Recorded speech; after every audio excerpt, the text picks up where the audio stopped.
Excuse me, Poot, you see you've got like, it's like stoplights. So yellow means you're supposed to slow down because it's about time to stop. But in life, sometimes, not legal advice, please, but in life sometimes, and definitely in appellate arguments, this is where you speed up because you're almost at the end and you need to cross the finish line before it turns red. Please, Poot, please. How is Aaron Burr just catching strays in this argument right now? Like, what's happening? Such a terrible person. But even he was entitled to a fair jury. Excuse me, justices of the Supreme Court. We know that Alec Murdaugh is one of the most disgraceful lawyers to come before this court. But let me remind you that, in fact, Aaron Burr is a more disgraceful lawyer and person than my client. So, sir, remember, Aaron Burr's totally worse than Alec Murdaugh. Your Honor, I never doubted that for a moment. I think I was saying that more from me than you, because it's such a great quote. And again, came up during Aaron Burr's trial, who's such a terrible person. But even he was entitled to a fair jury. We quote in our brief, and I want to expand on it just a little bit. If you look at United States versus Elbaz, which is a Fourth Circuit case written by our own Jay Richardson, he details what Remmer requires, to trigger the presumption, the defendant must introduce competent evidence of extrajudicial juror contacts that are more than innocuous intervention. And I submit we've done that in this case. But the presumption's rebuttable. The government defeats the presumption by establishing there exists no reasonable possibility that the jury's verdict was influenced by an improper communication, which was not done in this case. You should exclude, at least one, I would point out, Juror Z said it did. I mean, if we're going to go that way, now it may have been ambivalent. Judge Toll says, I said in the record, it can be both. Pressure from the jurors and what Clerk Hill said. But I don't think we need to go there because 606B and almost all the cases about external influence don't allow you to ask the jurors questions about how they got where they got. Part of Parker versus Gladden was that the Sixth Amendment was violated because the bailiff there who said this person's guilty, this wicked fellow, whatever, became a witness in the case. Is that what you're saying Clerk Hill became in this case? Well, sir, much like you started before your time started, you were also at time now, but he was just asked a question, so we're going to just continue, it seems. Not necessarily. What I'm saying, Parker versus Gladden, unperturbed. They only needed 10 or 12 to get a conviction. And the Oregon Supreme Court said, well, we had 10 that weren't influenced by whatever the bailiff said. The Supreme Court said very clearly, it doesn't matter. You're entitled to 12 impartial jurors. Also, that was the case in which the United States Supreme Court adopted, through the 14th Amendment, the Sixth Amendment to the states. So that's the reason I like Parker, because it's got so many different levels that are very helpful in this case. Like an ogre. And in Parker, did it take 10 to convict in Oregon, right? Yes, sir. How about Judge Toll's finding that even if the state... So we're just all going into overtime? We're all just going into overtime? Cool. Had the burden. She found any possible presumption of prejudice was overcome by the facts and the court's findings. She did conditionally rule that if I'm wrong about the burden, then the state has overcome that burden. Well, the presumption, excuse me. Two things. One, she doesn't detail what that overwhelming evidence is. And you're going to hear from Mr. Griffin in just a moment as to how underwhelming that evidence is. Number one. Number two, I thought we were going to hear from the level of Creighton if the level of evidence dictates whether or not you get a fair jury, then again, we go back to what Judge Marshall said. No matter how heinous, no matter how overwhelming the evidence, you're still entitled to a fair trial. I mean, if only the people that may be innocent get a fair trial, then our Constitution isn't working. Time is a construct. I would submit this court shouldn't care. No one should care when there's a Sixth Amendment violation like Becky Hill committed in this case. And let me say this. I know my time's up. We spent months getting ready for this trial. I know my time's up, but allow me to continue. Weeks, 6 weeks trying this trial. We know. More months finding jurors to talk to and find out if the court could talk to them. We had more hearings, more briefing. Nobody wants to do this again less than we do. I doubt but that's not true. The issue. It's not how much trouble it's going to be.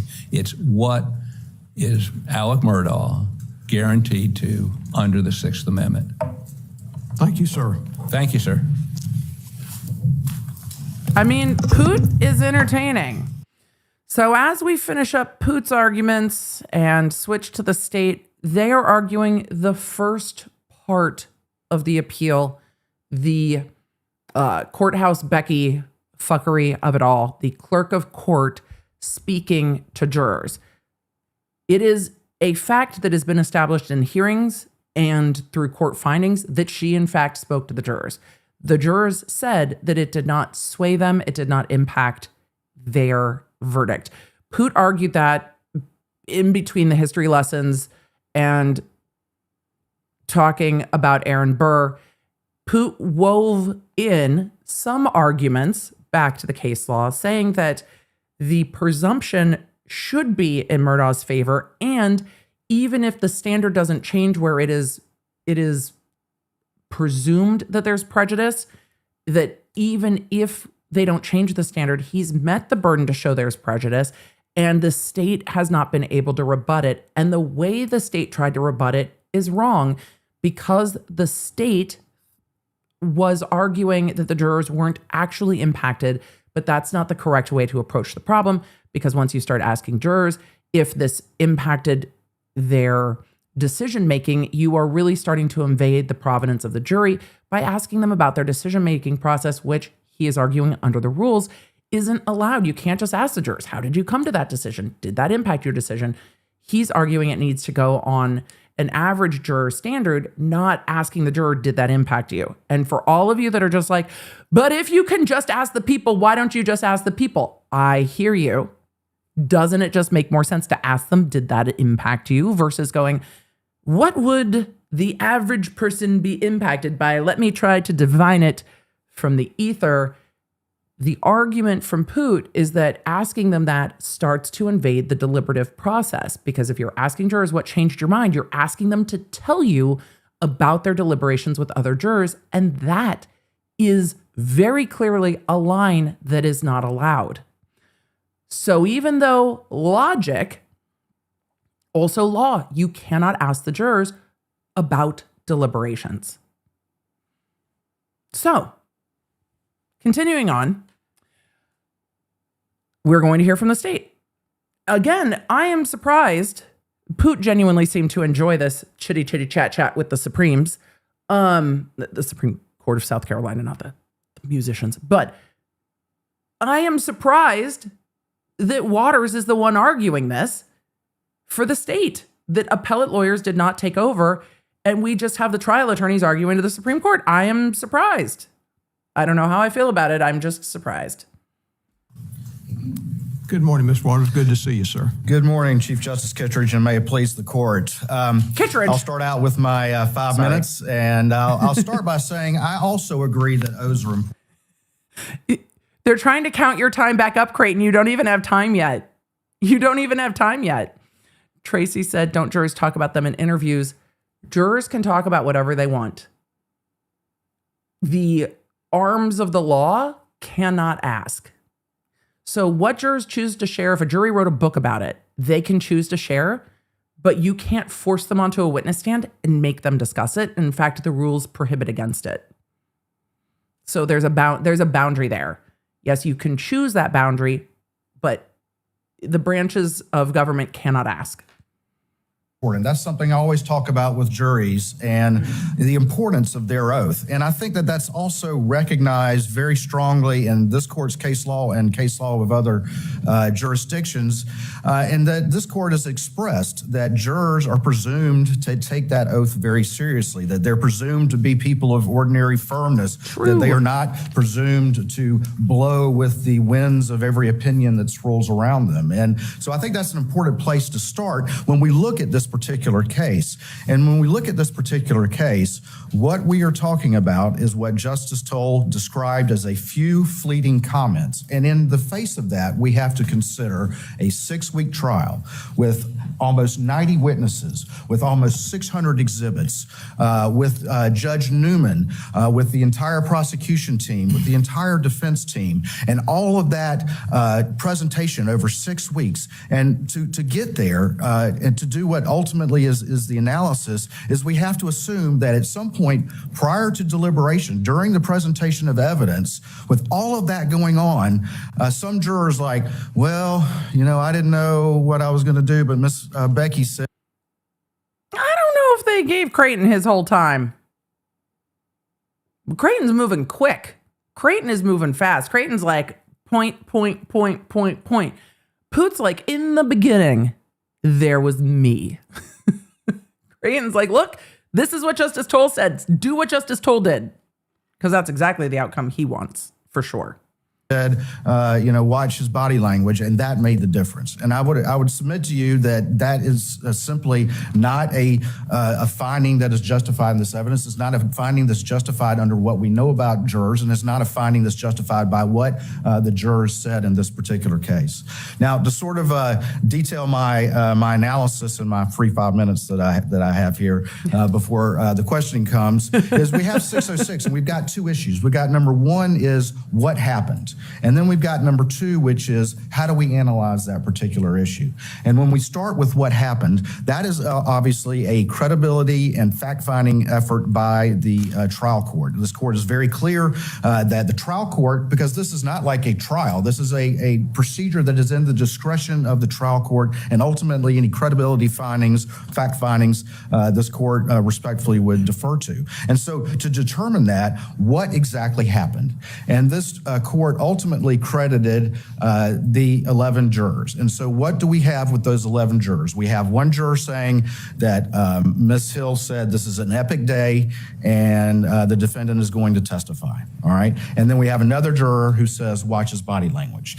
And beyond that, the court clearly did not credit Juror Z. And I'll get into more about that, but there's plenty of the support in the record why the court could not credit what Juror Z said. Juror Z was ambivalent. Her answers were all over the place. None of the other jurors heard all those egregious statements. She couldn't even remember all of these egregious statements when she was on the stand. She said, I don't remember them. All of these things that really would take this analysis into a different level, she didn't remember. So when we boil it down to what happened, we're talking about epic day. All right, epic day, everybody in the courtroom knew it was an epic day. That is not news to anyone. Everybody knew it was. I mean, we were also prepared for the epic day. We're going to have to call it. Chat, will you please remind me? Will you please remind me the next time a defendant's going to take the stand that we need to just title it Epic Day? Because we know Corey Richens wants to take the stand. Her defense attorney said so in numerous motions. We're going to just start calling it Epic Day. However, the court clerk saying, today's the big day, everybody. Don't let those liars get you.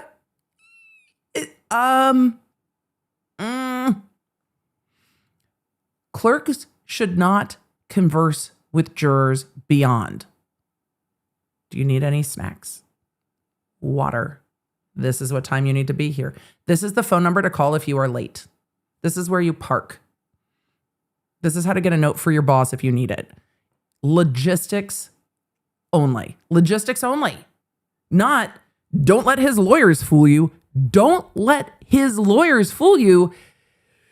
Is interceding with the jury. I hate it. It makes me so uncomfortable. I hate it. I hate that. I just hate that we're here. I'm still dumbfounded that this even happened. But it's just so bad. And Creighton's in a hard place to argue, because Creighton has to argue, I mean, much like Aaron Burr, courthouse clerk of court, Becky Hill, was just swayed by the siren song of celebrity, and it might be a terrible person and convicted felon, but what she didn't do was tamper with the jury. She would do anything for attention, but she would not do that, Your Honors. That's a tough argument to make. It's a tough argument to make. You have to stand up and just be like, yeah, it's bad. It's not that bad. Okay. An epic day. It is rare for a defendant to testify. That on its face is a neutral comment. That is not necessarily a comment one way or the other. And if anything, we've seen where instances of a jury in deliberation considering the fact that a defendant didn't testify, saying, he must be guilty because he didn't testify. That's actually been an inference that goes more in favor of the defendant than against him, the fact that he's testifying. But again, it's rare that a defendant will testify. That ultimately is a neutral statement as well. And then watch his body language. Again, that is what was found. Not don't get fooled by his comments or anything like that. That was not what was found by the trial court. Just a neutral comment of watch his body language. And so that is the facts, the three facts that we have to ultimately assess. So when we move on from there, then the analysis. And Waters is reframing it and saying, hey, all the stuff that Poot said she said, that's not the facts. Only Justice Toll said that these were the facts. Watch his body language. Epic day, everybody. Big day, big, huge. Sorry, epic day. And that it's rare that a defendant testifies. Is how do we analyze that?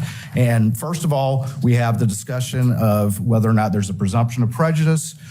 Justice Toll, of course, found, based on this court's clear case law, that there was not. But I would agree, I would submit to you that not only because of the alternative findings, but just because of a general analysis that regardless of who had the burden, that presumption of prejudice was overcome. Ooh, time's in this almost up, particular Creighton. case. And I'll talk more about that in a second. But I think ultimately the legal analysis, whichever way you go, I don't think is going to be dispositive because of the relatively non-egregious nature of these comments. They are nothing like the comments that were in the cases that have led to reversal. So let's talk a little bit about more of the findings that were there. In looking at the evidentiary hearing that was done, we had, of course, Ms. Hill testify, and the judge found that she was not completely credible. We had Ms. Rhonda testify. The court did not credit that testimony because Ms. Rhonda conceded over and over again that she absolutely heard nothing whatsoever of Mr. any. Waters, Yes, I ma'am. want to stop you right there. Since you're Ding, ding. Time's up, Mr. Waters. Time for questions. Time for questions. Oh, boy. I'm going to interrupt you right there, Mr. Waters. Oh, boy. Your 5 minutes is up. And talk a little bit more about Juror Z. Yes, ma'am. You're saying these are innocuous comments, not to be fooled, and look at his actions, look at his movements. The court seems to believe Juror Z when she says in her affidavit and when she testifies that these comments were made to her. However, she goes on in her affidavit to say, not to be fooled, which I understood to mean Mr. Murdaugh would lie when he testified. Look at his actions, look at his movements, which I... Oh, boy. Oh, boy. Excuse me, Mr. Waters. Excuse me. The court believed Juror Z, and Juror Z's affidavit actually says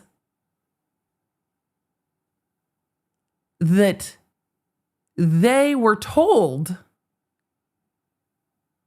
to watch more closely, and that juror believed that meant that he was going to lie. Don't let him fool you. Notice how Creighton tried to step back away from the don't let them fool you. And she's like, no, Justice Toll believed this juror, and this juror said the don't let them fool you was 100% in there. Okay. David, to say I'm going to back that up a little bit. that these comments were made to her. However, she goes on in her affidavit to say, not to be fooled, which I understood to mean Mr. Murdaugh would lie when he testified. Look at his actions, look at his movements, which I understood to mean that he was guilty. The juror is testifying in her affidavit that the effect on her was significant. How can the court find that certain comments that she made, take them and incorporate them in the order, but not believe what she says about the effect? Well, two things about that. I think that, first of all, Hey, Creighton, how are we picky-choosing? We can't picky-choosy. Justice Toll did not credit any of the egregious comments that she didn't even remember herself on the stand, such as won't get fooled. The only comment that was credited was what was testified by Juror P, which is watch his body language. And let me, and I want you to finish your answer, but I want to ask you this. I'm going to let you finish. So far as the comments are concerned, are we limited, is this court limited to only the comments that are included in Judge Toll's order, or are we able to consider all the comments that are included in the affidavits, even the egg juror affidavit? Boy. What I would say to that is the case law is clear that the trial court has the discretion to conduct this hearing and ultimately make credibility findings, which under typical appellate law, this court would defer to. And so my argument to that is if you look at Justice Toll's order, both her oral order and her written order, she credited the 11 and did not credit Juror Z and did not give any credence to 741, the alternate, and or the egg lady, which of course did not testify. Now there was on page 808 of the record. Where So what the court asked him is, are we allowed essentially de novo to take a look at the entire record, or must we stick to the findings of fact made by Justice Toll and not go outside the findings of fact made by Justice Toll? Because this part of the appeal is the reconsideration of the motion for new trial that Justice Toll stepped in and ruled on and then decided, not the trial judge who normally would sit on it, who recused himself. So they're asking where their standard of review is and if they can review all the affidavits. Generally, when you're looking at this, the appellate court is going to be limited to those findings of fact when they're reviewing this motion for new trial, separate from when they're reviewing other appeals. But she's asking, what can we review?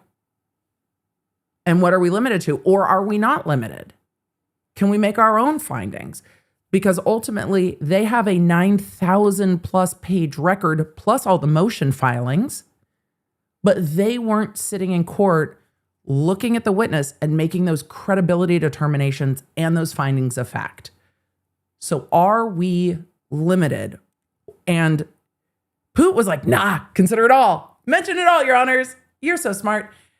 Because that benefits him. And Creighton is trying to narrow it back down. No, you need to adhere to the rulings made by the trial court. Remember, Justice Toll was acting as the trial court in that hearing on the motion for new trial. Someone just said in the chat, law students in 50 years reading this case, why is she the egg lady?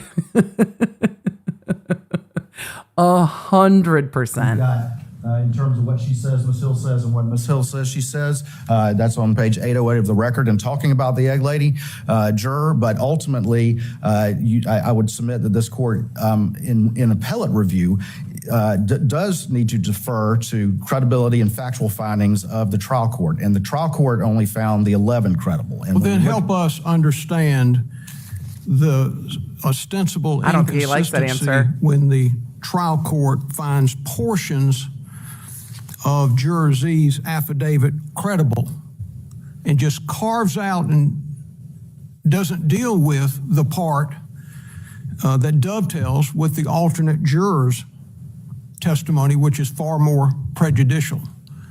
Sure, How do we do that? Well, so we're looking for, I would submit from an appellate court's standard of review, we're looking for support in the record for those findings. And so when you look at Juror Z, okay, and first of all, you look at the 11, which she did credit, and none of those 11 heard any of these other egregious comments or anything like that. None of What them do we do about the order that doesn't even mention? Oh, they are not happy with Justice Toll's order at all. Oh boy. Oh boy. A number of you are asking, how did Justice Toll end up being the one who was sitting in the stead of the trial court instead of Judge Newman? This court appointed her. This court appointed her. Lyndon was like, actually and factually, it was this particular justice that appointed her. So yes. And now they're just like, but how do we square this record? And do we get to review it fresh? Or are we limited to the trial court's finding? Oh boy. That Juror Z did in fact testify about the comment, "Don't let the defense confuse you." Well, I think that when you look at the order in her specific paragraph on Juror Z, what she says is that Juror Z was ambivalent, and ultimately, as she goes through the analysis of what Juror Z says, she's not crediting that testimony. And again, I think there's support in the record for that. There may be, and that may carry the day for you. Right. Assume that we find that that statement was made. Do you still have a path to victory? That don't be fooled. At the end of the state's case, before the defense presents its case, the statement was made, "Do not be confused. Do not be misled by defense and its counsel." Right. Well, I would say, and this is like everything in this, it is a question of degree, okay? And woo, buddy. The court seems to have some very strong feelings about the statements that I think the judge believes that Clerk of Court Becky Hill made. And I would not mistake the frustration from frustration with Waters. I am 100% reading this as frustration with Becky Hill fuckery. For sure. Creighton just happens to be in the unenviable position of having to argue that Becky Hill's fuckery is not that bad. And that's not where you want to be. That's not the side of the argument you want to be on. Nope. And there could, if the clerk had come in there and held a gun to their heads and said, "You better vote guilty or I'm going to shoot you all," I probably wouldn't even be arguing that's not structural error. Okay. Good but Lord. Everything is a question. Why are these analogies so bad? Question of degree. I'm not going to concede that if those statements were credited and are part of the review, that our path to victory is not harder. But I think you have to look at that in the context of this entire trial and when those particular statements were made. Right. And I think context is important too. We all can cherry pick some of these that are on the surface innocuous. Epic day, big day. And when viewed in isolation, they don't move the needle. Oh boy. But the when totality? Those seemingly innocuous statements are considered in the aftermath of the originating statement, not to be confused and misled by the defense, those initial innocuous statements take on a very nefarious message. I cannot argue otherwise, that would absolutely be a question of degree. However, I don't believe that just ends the inquiry right there, because you still have to analyze it in the context of all of the factors and everything that went on. And so to look at that, let's look at all of the things, and let's assume that we're limiting to what I contend Justice Toll found, which again, when I say innocuous, I'm saying relatively not egregious. I'm not saying that the clerk should be saying watch his body language, okay? But that is a far different comment from what you're talking about right there. But even if we, I think if we have a trial court and we don't hear nefarious said at some point, we're all going to feel a bit cheated, because I didn't realize how much this word comes up in law, but nefarious is just coming up so much. It's a great word. But the chief judge does not seem pleased with Becky Hill fuckery. add that in. We're still talking about a limited, number of jurors who saw that, and then we're putting that in the context of where that occurred. Okay, it occurred during the middle of the defense case, not during deliberations, not right before deliberations, but in the middle of the defense case. It occurred during, I think we counted no less than 60 times that this jury was told by Judge Newman to only, rely on the evidence, to not talk about the case, to not have external influence and all the rest of that. And we have to credit that. We also have to, again, put that in the context that when and if that occurred, and even assuming that there was a one bit beyond that it was attenuated from the actual point of deliberation by the rest of the defense case, by the entirety of the state's reply case, by all of the closing arguments of counsel, and by Judge Newman's very detailed charge. And so while that would be different, I don't think that is fatal when you look at the entirety of this 6-week trial. And again, go back to what I said ultimately at the beginning of my argument here is that for that to happen, you'd have to conclude that with all of that going on, with this massive evidentiary presentation, with multiple instructions from the trial judge, with all of these arguments of counsel. So you're distinguishing a day-and-a-half-long burglary third trial from this trial? No, sir. But what I am saying is that I do think time matters. I do think. But you would agree that at the end. Time matters. Go ahead and put your song lyrics. Pick your song lyrics. Which time are we going with? Which time? Where are we going with time? Put it in the chat, because Creighton's going to need a little music to tap dance to. So why don't you pick which song he's going to be tap dancing to, starting with time? Because Creighton is definitely a little bit on the tippy tap taps. End of a Berg third trial with a guilty verdict, the judge finds out that the clerk of court was back in the jury room saying something like, well, that defendant's not going to testify. But I just want to let you know, this is the 5th time he's been up here for a burglary third. So I just want you to know that. Egregious or not? Your Honor, that's a horrific fucking example. I mean, I guess nobody's coming into this. Why is everyone just busting into courtrooms with guns in their examples, first of all? Why? But this is also a terrible example. And y'all, my mind also went where Zendaria's mind went with time keeps on slipping, slipping, slipping into the future. My brain just went Steve Miller today. That's where it needed to go. You guys have great Time After Time, very popular. Turn Back Time, also very popular. Time Warp, also very popular. Followed up by Closing Time. I love it. All right. This example's wild. This example's wild. Something like, well, that defendant's not going to testify. But I just want to let you know, this is the 5th time he's been up here for a burglary third.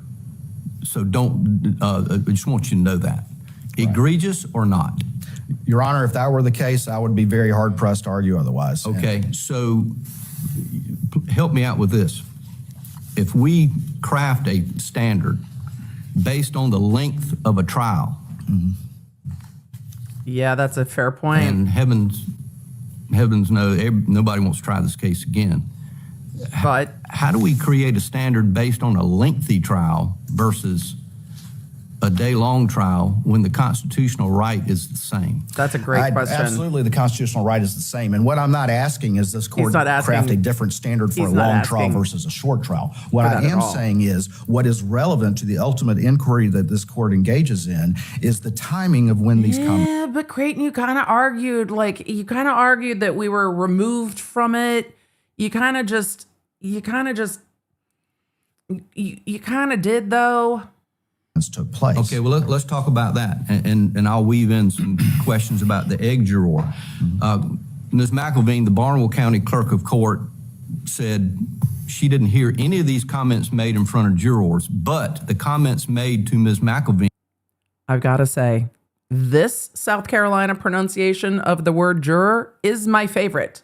This one, this particular version of the South Carolina accent, this one is my favorite. This is very, very Judge Newman. I absolutely am obsessed. I love it. Bring the jury. I love it. I love it. By Ms. Hill were remarkably the same as those related by the jurors. For example, watch him closely, look at his actions, look at his movements. Ms. Hill was saying that to staff and to Ms. McElveen. You agree that's what she testified? That's correct? what she testified to. That does match almost exactly what these jurors said Ms. Hill told them, correct? Right. It is. Okay. So it's explain fuckery. to me how Right. we pass go under your theory. How do we accept the fact that Judge Toll maybe didn't mention all these things in her order, but they were supported by an impartial witness, that being the Clerk of Court from Barnwell? Well, two things about that. I don't think we can get past what you've recognized, that Clerk of Court from Barnwell heard nothing going to a juror, or she would have brought that to the court's attention. But the consistency of the comments or the similar He nature wants to of the credit the comments, comments. is striking. Right. Well, and then my second part that I would say about this is that all of this arose months and months and months after trial. And the court. Excuse me, Creighton, that's not going to help. That's not going to help at all. Have been historically reluctant because of that passage in time, because of the fact that jurors vote one day and one day only, and don't have to assent to their verdict and vote him guilty every single day for the rest of their lives. And so I think that passage of time is something that is relevant as well when this case is being talked about incessantly out in the world. And so I think that's something as well that you're trying. That, Justice Toll can consider in deciding what actually happened. And the best evidence of what actually happened, and whether or not whether you look at what the jurors said about it, not to get to the 606 aspect of it, or if you're objectively standing back and making that factual finding of this is what happened and this is whether or not there's a prejudicial effect, that is why Justice Toll credited those 11 jurors, and that is, I would submit to you, the realm of what this court needs to consider. I want to ask you a question about this idea that you expressed that this event or these moments when the clerk spoke to the jurors should be considered insignificant when viewed among the entire trial. I'm sorry. Are you telling me that this justice's name is actually Justice John Cannon Few? It's so stately. Excuse me, Justice Cannon Few. We're Sir Cannon. Thank you, Sir Cannon. I'm just delighted. I'm delighted. I'm going to regret if we end up in Murdaugh Take 2, but I am delighted by all of this. And the Cannon Few is just adding to the delight. It won't start again. The feed is just like, no, girl, we're done. There's a long or short trial. There's no eyewitness. There's no DNA. There's no one thing on the part of the state that you could rely on to show him guilty. So you had to piece together a whole bunch of different stuff. We'll talk about a lot of that stuff in the next phase. But yes, but you. That's how circumstantial cases work. You like piece together evidence. So that's how like a lot of murder cases. That's how like a lot of murder cases work. This one wilder than some, but okay. Spent, you know, most of that 6 weeks was you piecing together small pieces of evidence to put together an argument that he did it. Uh-huh. On his side, now, of course, he doesn't have the burden and isn't even required to testify. But on his side, whether he's guilty or innocent boils down to one moment, one thing. And that's when Alec sat up on the stand and said, I didn't do it. So what I'm wondering is, you're wanting us to consider the statements by the clerk to be insignificant, but those statements go to the only thing that the defendant really had. I mean, the defendant can argue that you didn't piece it all together, but really the defendant's argument boils down to the one thing that the clerk of court addressed. So we can look at all this context if you want to, but the jurors knew that if Elliott was telling the truth, he's not guilty. If he's lying, he is guilty. And that's where the clerk of court's statements appear to focus. How do you respond to that? Well, I would say that while I understand that. Oh boy. We see where this judge is coming from. It's a really interesting question because I hadn't thought about that. And again, with the South Carolina, some you're going to get more of an Alec Murdaugh. Some you're going to get more of a Alex because he's Alexander.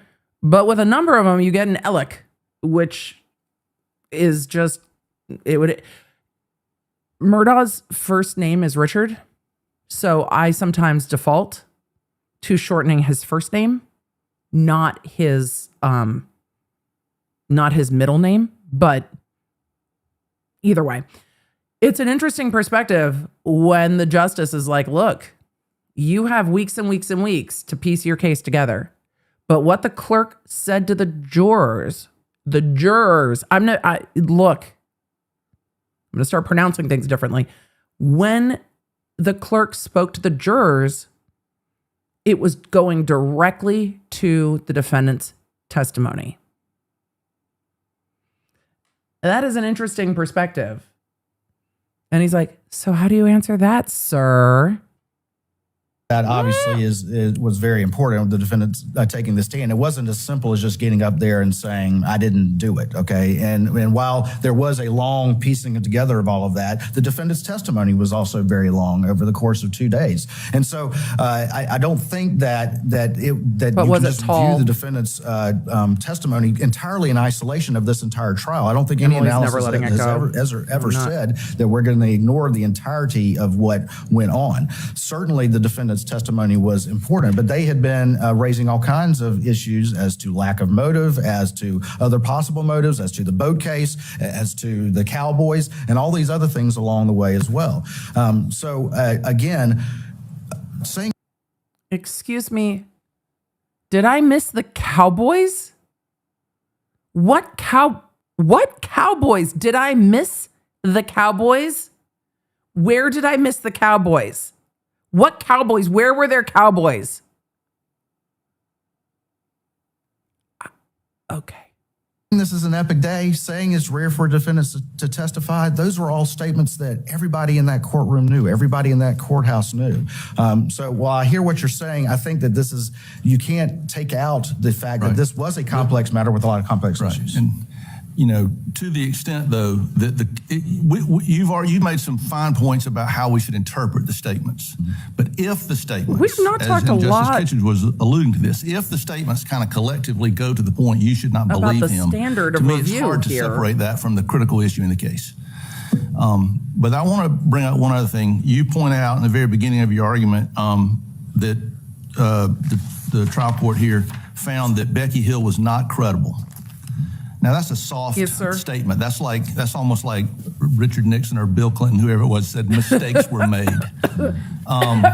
Sometimes people are not credible because they didn't get a good look at what occurred. Sometimes people are not credible because they don't remember what they saw. Right. Here, Becky's if Becky a liar. Is not credible. It's not because she didn't see it. it's not because she doesn't remember it, it's because she's a liar. Is that right? I would say that ultimately she said she was not completely. Oh man, I never want to be in the position of Creighton Waters having to take a look at this judge and try to say that Becky Hill, convicted felon for crimes of impunity and obstruction of justice, I would not want to have to look at the state Supreme Court and say that Becky Hill is not exactly a liar. Like, she didn't exactly say she was a liar. She actually lied to the Kirk. Yes, the crook lied to the court. The former Clerk of Clerk lied to Justice Toll and pled guilty to perjury. Like, Creighton, what are you doing, my guy? It's not because she didn't see it. It's not because she doesn't remember it. It's because hate she's to be a in liar. that position. Is that right? I would say that ultimately she said she was not completely credible. And yes, sir. So there's only one way that Becky Hill can be not credible, and that is that she is a liar. I think that Justice Toll did not credit parts of her testimony as she looked at everything. Now, she didn't specifically find that she is a liar, but ultimately she didn't credit that testimony. But what I think is important is that neither Justice... Excuse me. Ultimately, her felony perjury conviction actually did find that she was a liar, though. Because she was prosecuted for perjury. For this. For perjury. For this. For lying to Justice Toll. That is a tough spot to be in to have to argue. Because it's... Toll, nor the state, relies on Becky Hill. What we rely on is what is most important, and that is the 11. The overwhelming majority of these jurors who sat there and looked Justice Toll in the eye, who judged their demeanor, who judged their credibility, and who ultimately were clear as a bell that there was no sort of improper influence on their verdict. And when you look at these questions and you know, whether or not they went beyond 606B, ultimately they were questions about impartiality. And I think there's a distinction, and Justice Toll made this distinction that when she phrased these questions, first of all, she had the 4 exact questions that were in green, which I understand the footnote, Justice Hill, when you were on the Court of Appeals, but they were the same 4 questions from the record in State versus Green. So that was a reasonable set of questions to ask. I see I'm out of time, but... You premise your response that she relied on 11. Uh-huh. In Ethier, this court overruled Vestry versus Orkin exterminating, and that a party is entitled, and that was a civil case, 12 impartial jurors, not...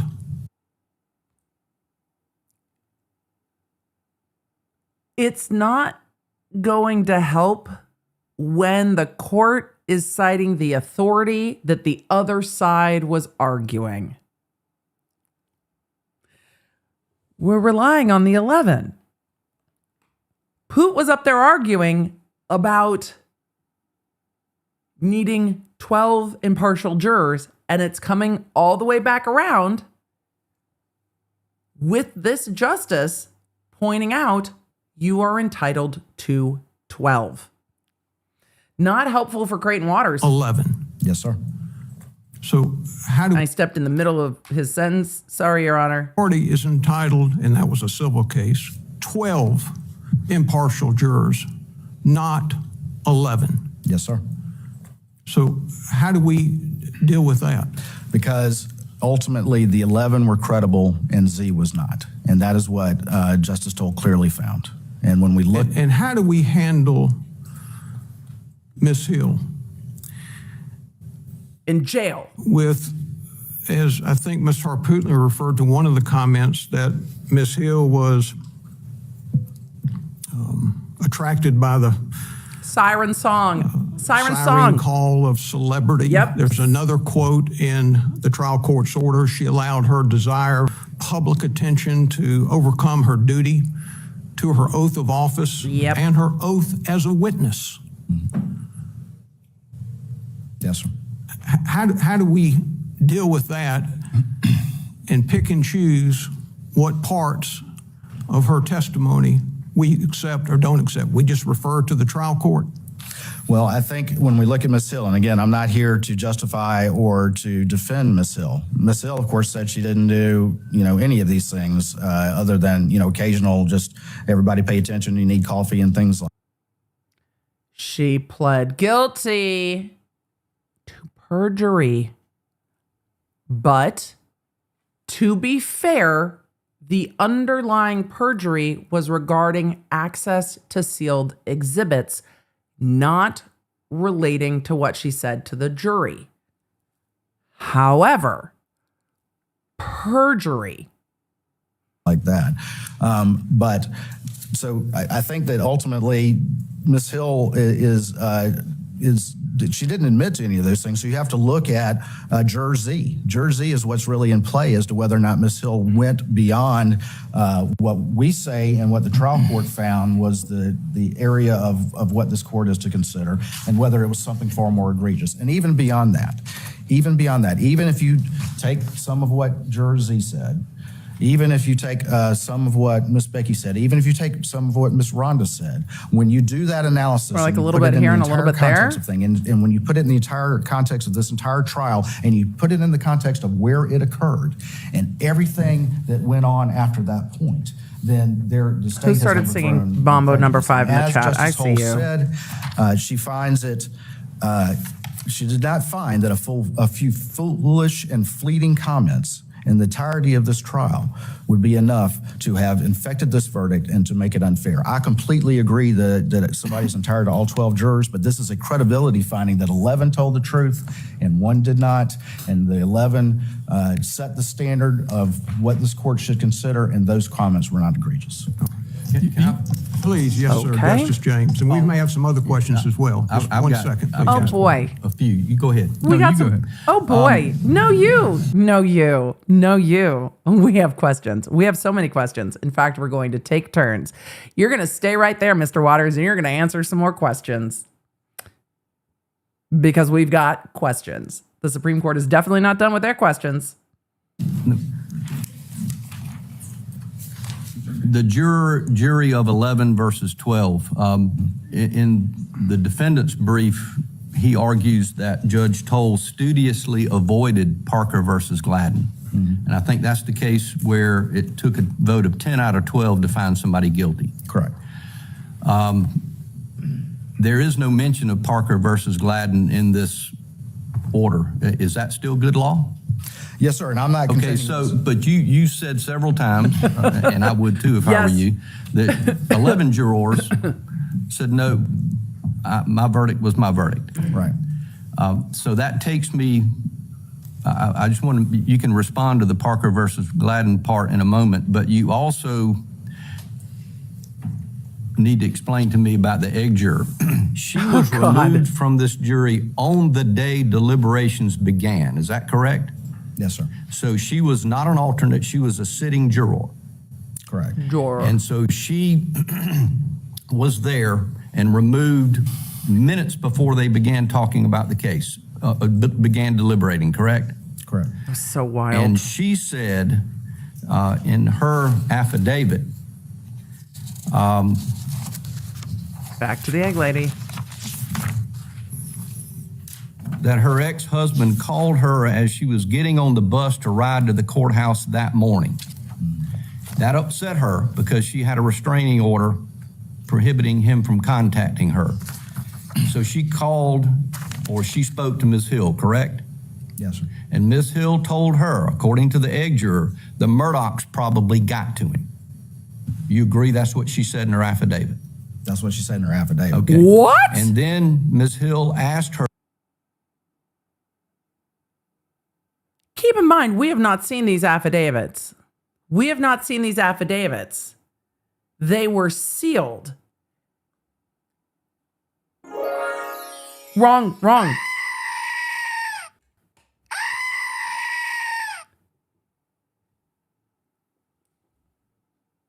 What? There's some new information for us in that. I'm gonna have to go pull these. I'm gonna have to go pull all these documents. This is probably in the defense filings. Did we go through all of them? No, we didn't. I'm gonna have to go see if these affidavits are attached and whether they're sealed or not. We'll get back to it. Oh my goodness. We're gonna have to. That's not gonna happen today, chat. We got a lot, but we're gonna back up for all of you that are like, Emily, why are you freaking out? They're going through parts of the Egg Lady Juror affidavit. Remember, there was sussery. There was susness around what prompted Becky Hill and the Egg Lady Juror to talk about whether she had talked about the case. This is wild that the Egg Lady Juror called Becky Hill, and Becky Hill supposedly said the Murdaughs probably got to him. Oh my God. Becky, what the fuck are you doing? This is why they want to consider the Egg Lady affidavit. Because the Egg Lady affidavit was submitted and Justice Toll was, I don't even remember why Justice Toll was like, no, the Egg Lady Juror is not testifying when they did the motion for new trial. But this is new. That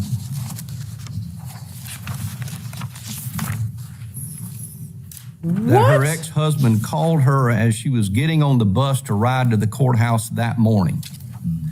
That upset her because she had a restraining order prohibiting him from contacting her.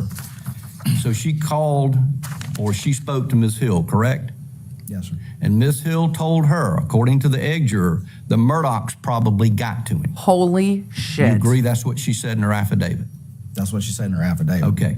And then Ms. Hill asked her if she was leaning one way or the other. And the egg juror said, Mr. Waters' closing was good, but I still have questions.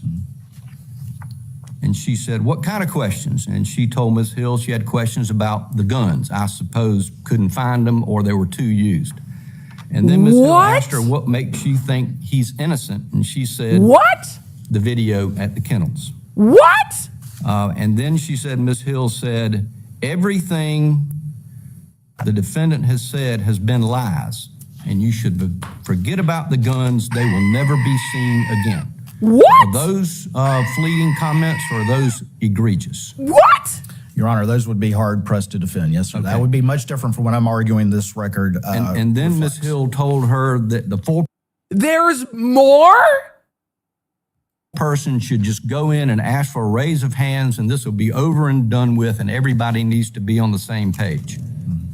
So I'm struggling. Oh my God.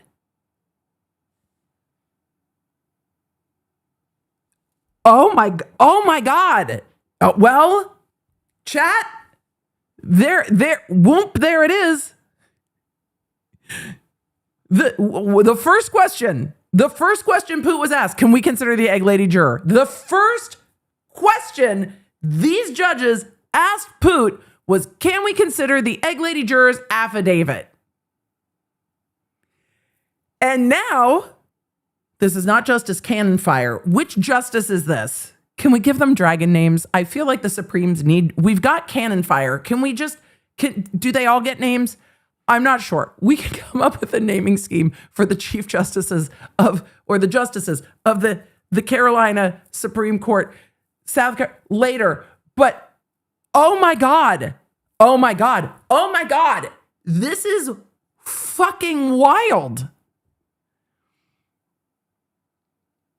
I can't believe that this is what's in that affidavit. That the juror called Like, why are you calling the clerk of court? I still have questions.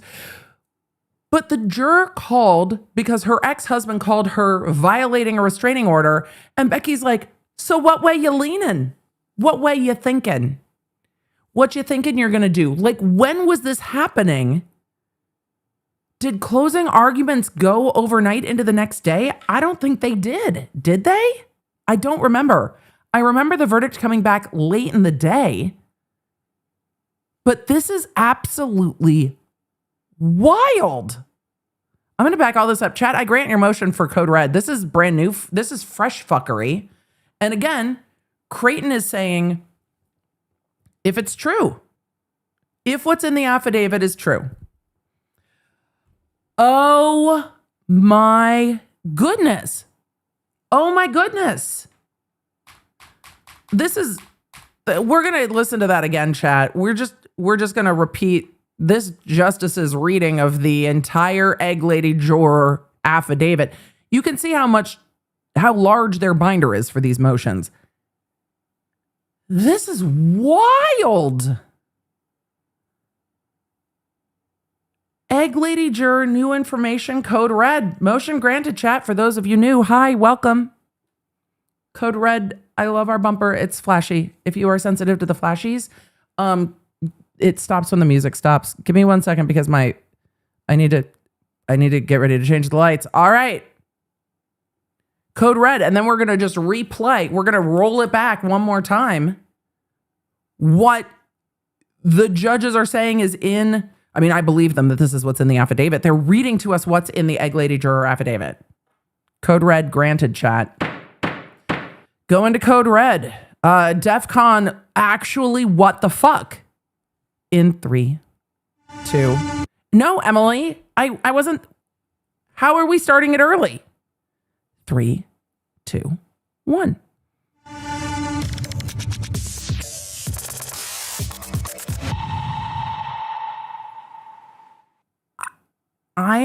My flabbers are gasted.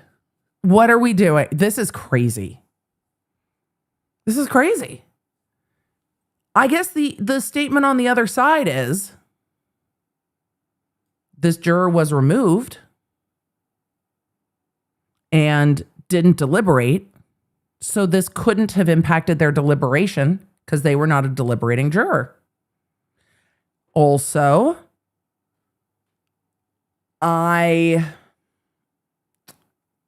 this was not someone who was questioned by the court.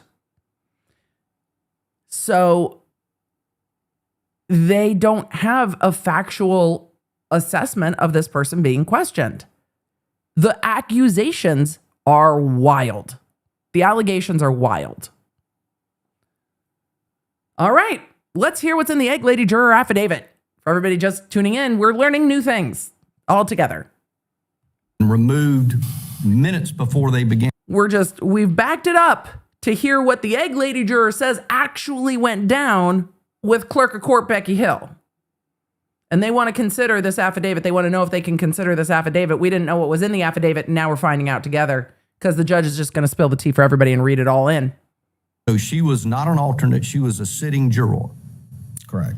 And so she was there and removed minutes before they began talking about the case, began deliberating, correct? Correct. And she said in her affidavit,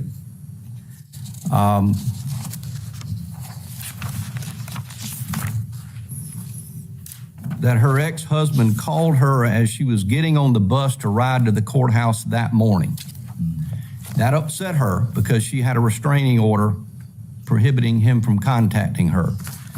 So she called, or she spoke to Ms. Hill, correct?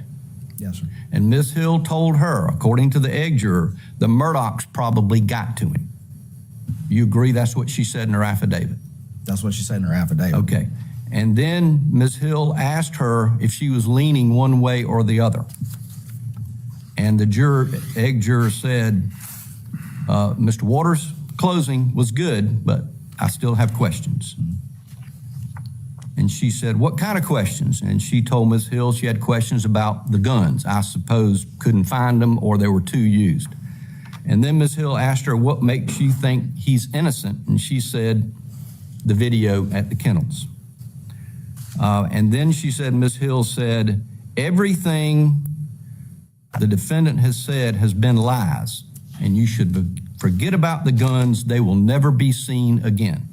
Are those fleeting comments, or are those egregious? Your Honor, those would be hard pressed to defend. Yes, sir. That would be much different from what I'm arguing this record. And then Ms. Hill told her that the full person should just go in and ask for a raise of hands, and this will be over and done with, and everybody needs to be on the same page. So I'm struggling, number one, with why the egg juror wasn't allowed to testify, because that was directly impeaching of Ms. Hill's testimony that she said nothing, correct? Yes. Creighton has now gotten to just saying, yes, sir. Like he's in trouble with his parent. Yes, sir. Yes, sir. Yes, sir.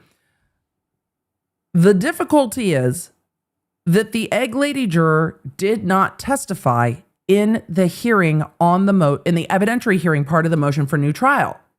She was not, and I don't remember exactly why Justice Toll didn't have her testify, but she didn't. She submitted affidavits. She wasn't allowed to testify. Came Putin into the courtroom and was just like, but we have the affidavit, we have this, we have that. And now, as we're in the appeal on the motion for new trial, we haven't even gotten to the second part of the appeal yet. As we're on the appeal for the motion for new trial, we've got a read into the record of the egg lady juror's affidavit saying that when she told Becky Hill that she had concerns about the ex-husband contacting her, Becky Hill said the Murdaughs probably got to him, and then said, which way are you leaning? Before they ever went to deliberate, which way are you leaning? Why do you think he's innocent? Forget about them guns. Forget about them guns. They're gone. You're never gonna see him again. You're never gonna see him again. And that the foreperson should just go in and ask everybody for a show of hands, and everybody needs to get on the same page. Did she also say do the right thing? Did she also say do the right thing? This is wild. And Creighton is trying to say, well, Your Honor, she didn't testify. Justice Toll did not allow her to testify. The defense asked. She did not testify. She was not a deliberating juror. And because she was not a deliberating juror, then it doesn't change the prejudice to the defendant because she didn't deliberate, so she wasn't impacted. But this is absolutely wild. And Creighton is just like, yeah, it's bad. It's bad. Yeah, it's bad. It's bad. What are you going to do? Creighton's up there trying to tap dance around it, and the judges are just... Emily, you were at The Offspring last night. I was. The judges are up there just going, dance, fucker, dance. Because they've got questions. The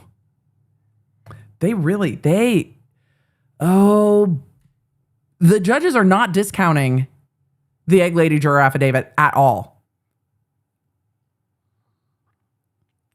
Oh boy. And Judge Toll did say that the egg juror's affidavit is in the record, so we know what she said, Ms. Hill said. Oh boy. So can we consider that affidavit? Ultimately, I think that Justice Toll, it's in the record. When she made her ruling on, and again, within the discretion. Creighton, it's in the record. It's in the record. If it's in the record, can an appellate court consider it? It's been a long time since I've been in law school, but I thought they were allowed to consider the record. Am I hallucinating? I mean, it's been a min, but I'm pretty sure I'm right that they can consider what's in the record. That's in the record. It's in the record. Discretion of the trial court, as the case law allows her to do. You would have to find an abuse of discretion. Is that the way we're going? So we know what she said, Ms. Hill said. So can we consider that affidavit? Wow. Ultimately, I think that Justice Toll, when she made her ruling on, and again, within the discretion of the trial court, as the case law allows her to do, to set the tenor of this inquiry, was only looking at the jurors who actually deliberated. And I think ultimately we got to the alternate because the alternate was there to the end. The difference with the egg lady And we have to remember this too when we look at the implicit rejection of all of that, is that the egg lady was, and it wasn't like she just got kicked off that morning. That was the product of a couple of days of in-camera hearings that ultimately disclosed that this egg lady juror, who initially said she had not talked about the case, it was ultimately discovered that she had. And all of this stuff about, the Facebook and all that other stuff, Judge Newman was very clear was not the basis for her removal. It was the basis. Creighton, but look the other way. There's some other stuff. The basis for her removal was her violation of the... When somebody delivered a refrigerator. Correct. And they said she was talking about the case. That's correct. And that was after she denied it. And then ultimately it came to pass that was not the case. And Judge Newman removed her. So Becky Boo lied. Egg lady juror lied. So what do you do if they're all liars then, Creighton? Frankly, for that misconduct.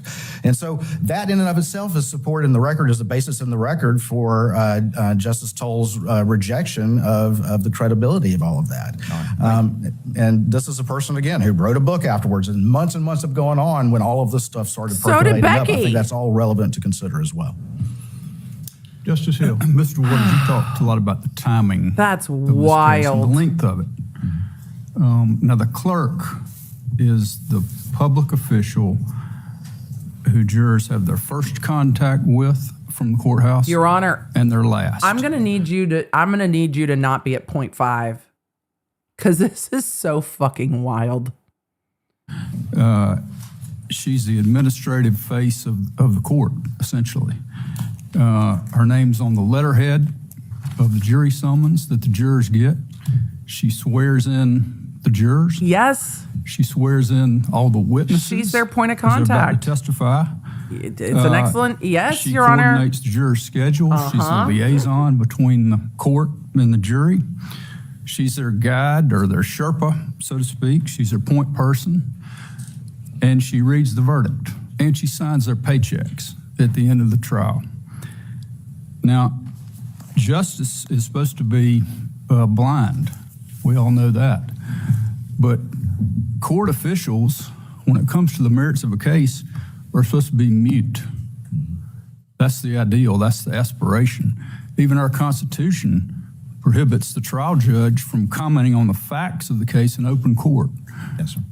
Now, after a 6-week trial, it's only human nature that these jurors might become bonded to this person.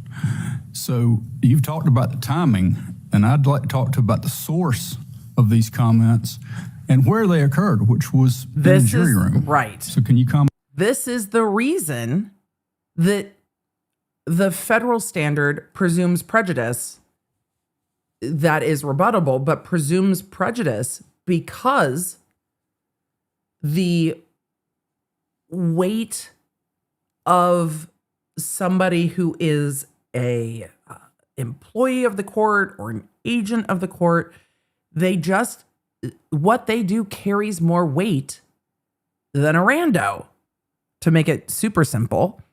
And so the law allows for that, saying, but this is somebody who is intertwined with the jurors in trust because she is their liaison, which is why it's so bad that she's making any comments at all about the case. Rombo is like, I smell sulfur in there. Yeah, the dragons are getting angry. Comment on that? Yes, sir. So I absolutely hear what you're saying. I think, though, that maybe overstates, and I don't at all distinguish or disagree with you about what a clerk should do and the role that they serve and all the rest of that. But I do think that overstates what Justice Toll was supposed to do and what this court is supposed to review, and that is the specific circumstances that occurred here. And I think that maybe overstates Miss Becky's sort of influence in all of this at this point in time. The jury, actually, the person who handled the jurors day to day was Bill Polk, not Miss Becky. And in fact, as Miss Rhonda testified, Miss Becky got sick, and Miss Rhonda was at the trial more than Miss Becky was. And so, while certainly some of those factors may exist, I think when you look in this, Yeah, she got sick from just kissing ass to everybody. She was just all up in everybody's space. Courthouses have germs, man. You can't be in everybody's business. She must have been so bummed to miss days. this is what I argued before. When you look at what was going on in this courthouse, when you look at the entirety of the specific facts here, when you look at Judge Newman on the stand, who was really, if you want to say the Sherpa, the shepherd of these jurors is Judge Newman, not Becky Hill. When you look at the entirety of this record, I don't think that while you're exactly right that the clerk has that neutral role and serves those functions, that in this particular instance, Miss Becky's influence was that large, and there's no evidence of that in the record. And to go back to what Justice James was saying is, you know, this is part of the rejection of that credibility, that all of those detailed things just so above and beyond the pale that the egg lady says happened. And all of that contact, no other juror said anything like that. And those were the jurors that Justice Toll found credible. And again, that has support in the record that Miss Becky has just decided egg lady of all people is the person that she's going to go through all of this with and not have similar conversations or similar things like that with all of these other jurors. And again, that in and of itself is support in the record for us to put those aside and focus on what the 11 said. Not that 11's good enough, but that 11 are credible, and that rejects these claims of the others that all have credibility issues that have support in the record. I mean, Creighton, you're doing the best you can in a tough spot. It's a tough spot. I think Creighton is arguing well from the weaker position to argue on this. Being the attorney that has to say it's not that bad that's not where you want to be. You don't want to be the one starting out trying to downplay shit that sucks. I think he's doing a good job of trying to rein them back in. But he's got a difficult road to argument here. The circumstances of this issue are not lost on us. In the courtroom, we have an excellent attorney general with a very professional and competent team of prosecutors, including you, Mr. Waters. On the defense side, we have Oh no. I'm interested to see where the rest of these arguments go, but just put an asterisk on this moment. Just y'all put an asterisk. We might need to come back. Complimenting the attorney while you're about to ask them a question is just danger. Just danger. Look, I think Attorney Waters is arguing very well with facts that are not squarely in his favor. But when you get to you do good work, however, girl, you in danger. We have an excellent attorney general with a very professional and competent team of prosecutors, including you, Mr. Waters. On the defense side, we have an extremely competent top drawer representation. We've got a superb trial court judge. And out in the hallway, we have a rogue clerk of court. And even if we accept the truncated version of what you characterize as innocuous statements, even you acknowledge it was improper. Perhaps not improper to the point of reversal, but you acknowledge it was improper. Absolutely. And You can't argue otherwise. You can't argue that Becca Boo's behavior was not improper. However,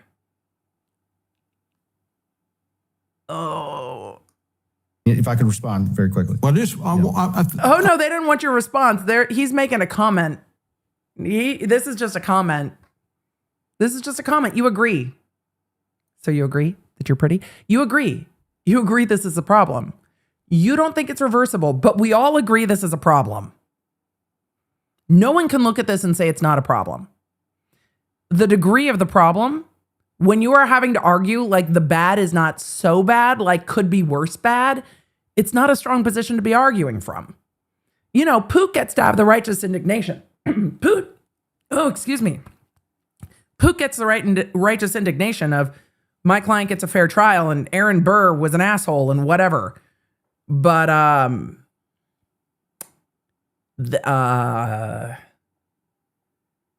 Creighton is trying to tap dance to split hairs on, but it's not. We had 11 jurors say that Becky Hill did not say these things to them. We only have this one individual whose credibility was not tested in hearing, saying all this wild stuff on an affidavit, who already lied to Justice Newman. Egg Lady lied to Justice Newman. Said she hadn't been talking about the case with the person who like was the landlord or delivered a thing to do work at the apartment and was talking all about the case with them. And so he's like, look, if we cut out the fuckery of them, the record supports that what she said weren't the worst bad statements. They were the more little bad statements, not the big bad statements.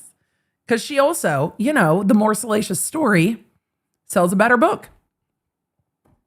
Okay. I want to make the note because in my position as Chief Justice, I have to deal with the clerks of courts in 46 counties. And the overwhelming majority of our clerks of court are dedicated, conscientious public servants who discharge the duties of their office with integrity and do not act like this. And I'll give you the final word.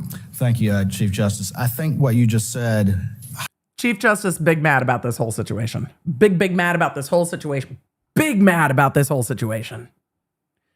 And that's on Becky Hill. That's not on Creighton. That's on Becky Hill.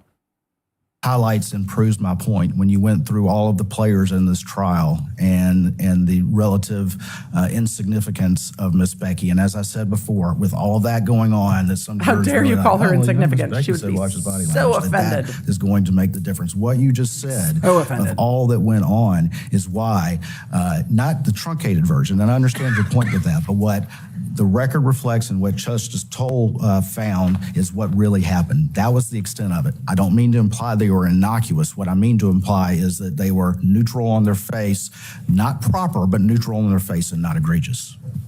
Thank they you were so little much. bad, Appreciate Your the fine Honor. Arguments on both sides. At this time, before we go to the Little bad, not big bad. You can do the reply now on this issue. I thought we were going to do the reply at the end. What was your understanding, Mr. Barber? Mr. Chief Justice, that the reply would be at the end of both. Okay. That's mine too. So we'll take a, say, 10-minute break. Everybody stretch their legs, restroom break, and then we'll be back in 10 minutes. we gonna break? Thank you. I want a break. I also want to go to the bathroom. Woo! Buddy. Oh, buddy. All right. We are on break. I think I actually might go to the restroom real quick. Ashley in the chat asked, has Becky been sentenced? Yes, I covered it. It's in the playlist. It was disappointing. Remember, Clerk of Court, Becky Hill was prosecuted for perjury, for improper use of her office and obstruction of justice. She was never charged with jury tampering. And she was not charged by the state Attorney General's office prosecutors. It was a special prosecutor that was appointed, not the state's attorneys. So the whole thing was wild, but it was not the Murdaugh prosecutors making that call because there's a conflict there. Because the Murdaugh prosecutors don't want Murdaugh to get to a new trial, and charging Clerk of Court Becky Hill with jury tampering would kind of make it really hard for them to get into court and be like, she didn't tamper with the jury, but you charged her with jury tampering. Well, you kind of have an estoppel, you have an estoppel issue there, being able to go into court and argue essentially two sides of the issue. So they brought in a special prosecutor to do it. And that special prosecutor chose not to charge Becky with jury tampering and said in a very lengthy way at her plea and sentencing that they did not find that she had tampered with the jury. It's in the playlist. It's wild. But we finished the first appellate argument, which focuses on the clerk of court, Becky Hill, and the fuckery that abounded therefrom. If Alec Murdaugh is going to get a new trial, it is going to be tied to the clerk of court. We haven't even watched the other part of the oral arguments yet, and we can see that the justices of the South Carolina Supreme Court feel very strongly about Becky Hill's actions. It is an affront to the entire system if someone within the judicial system is trying to put their hands on the scales of justice and push them one way. And the justices kept pointing to indications of where it seemed that the clerk was pushing on the scales of justice with the jurors, and then questioning about the propriety of whether or not you can inquire of the jurors if it had an impact on their decision making, because that starts to invade the deliberative process, and why the egg lady juror, who we described top of the stream, and why the egg lady juror was not allowed to testify when one of the alternates was allowed to testify. So that Justice Toll, when hearing the motion for new trial and the evidentiary hearing connected to that, didn't take evidence and testimony from the egg lady, but the egg lady juror declaration is in the record, and all of the judges are like, can we consider the tea though, boo? And the defense is like, yes, you can. Yes, you can. Go get yourself a stroopwafel for the tea and consider all of it. And the prosecution's like, well, it's in the record, but I mean, it's all clout circus, and she lied to Justice Newman, and the egg lady juror was excused because she was talking about the case ahead of closing arguments with like everyone in the neighborhood. I'm exaggerating a bit on that. It was just a couple of people in the neighborhood. So we really can't consider that to be credible. But what we learn is everything that's in the egg lady juror affidavit that includes that Becca Boo was like, so which way are you leaning? And what are your concerns? And you have questions? Let me answer your questions. Don't worry about them guns. Everybody should just go in there and just raise their hand, and we'll just be done with this in just absolutely no time. Everyone needs to just get on the same page. And the foreperson should just take a show of hands vote, and we'll all just be done right quick. Wild. Absolutely so fucking wild that we learned so much more about the purported conversation that went down between egg lady juror and Becky Hill before egg lady juror was yeeted off the case at the precipice of deliberation. Absolutely wild stuff. And now we need to get to the second part of deliberation, but it is late in the day. I'm going to run to the restroom real quick because, oh my God, I can't believe it's already 6:00. I'm going to run to the restroom real quick. So I will see you guys in a few minutes, like 5 or less. And we will send out another app notification when we are back. I'm just going to put on our little hold music, and then we're going to go back to the rest of the second part of the appeals as we just kind of do late night streamy things. Cause why not? Maybe I'll make some popcorn. I kind of need some popcorn. Are y'all making snacks? Put what snack you're making in the chat. Mods, don't forget to hydrate. I got plenty of water. We're gonna go back to our normal lights in case more fuckery pops off. I don't think we've ever gone code red during appellate argument. They're normally so normal. They're normally just so just proper. And today we've talked about the trial of Aaron Burr and Egg Lady. I don't even know what's happening. I really don't. I do think I'm just gonna make some popcorn. All right. I'll see you in just a few minutes, chat, because I'm dying to see what happens the rest of the day. I'm ready. I need to know. There's fuckery afoot. All right, we'll be right back. We'll be right back, everybody. See you in a minute.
All right, Chad, are you ready? You ready? You ready? All right. I got some popcorn. We've got popcorn. We got popcorn. We got popcorn. We got snacks. We're ready to roll. We're ready to roll back to court. We got a lot of court left. So we're going to have some snacks. We're going to see what happens as we get into the second part of the arguments, where apparently time is a construct. And, you know, running out the clock just means that that suggested amount of time has passed. Because it doesn't seem that it really matters all that much. It's like, you've kind of passed the suggested time, but it's fine. But it's fine. It's fine. It's fine. All right, let's go back to court. And you know what? We did fail to fly to South Carolina. So for all of you that stuck around for after the break, let's get our frequent flyer miles, shall we?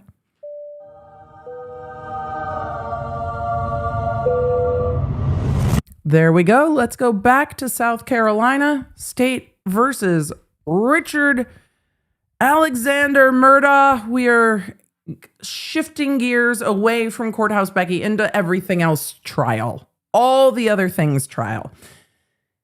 And that's going to include the evidence, any issues where the defense is going to argue the judge ruled this and they shouldn't have ruled that, and it was an abusive discussion. All of the other stuff. All of the other stuff.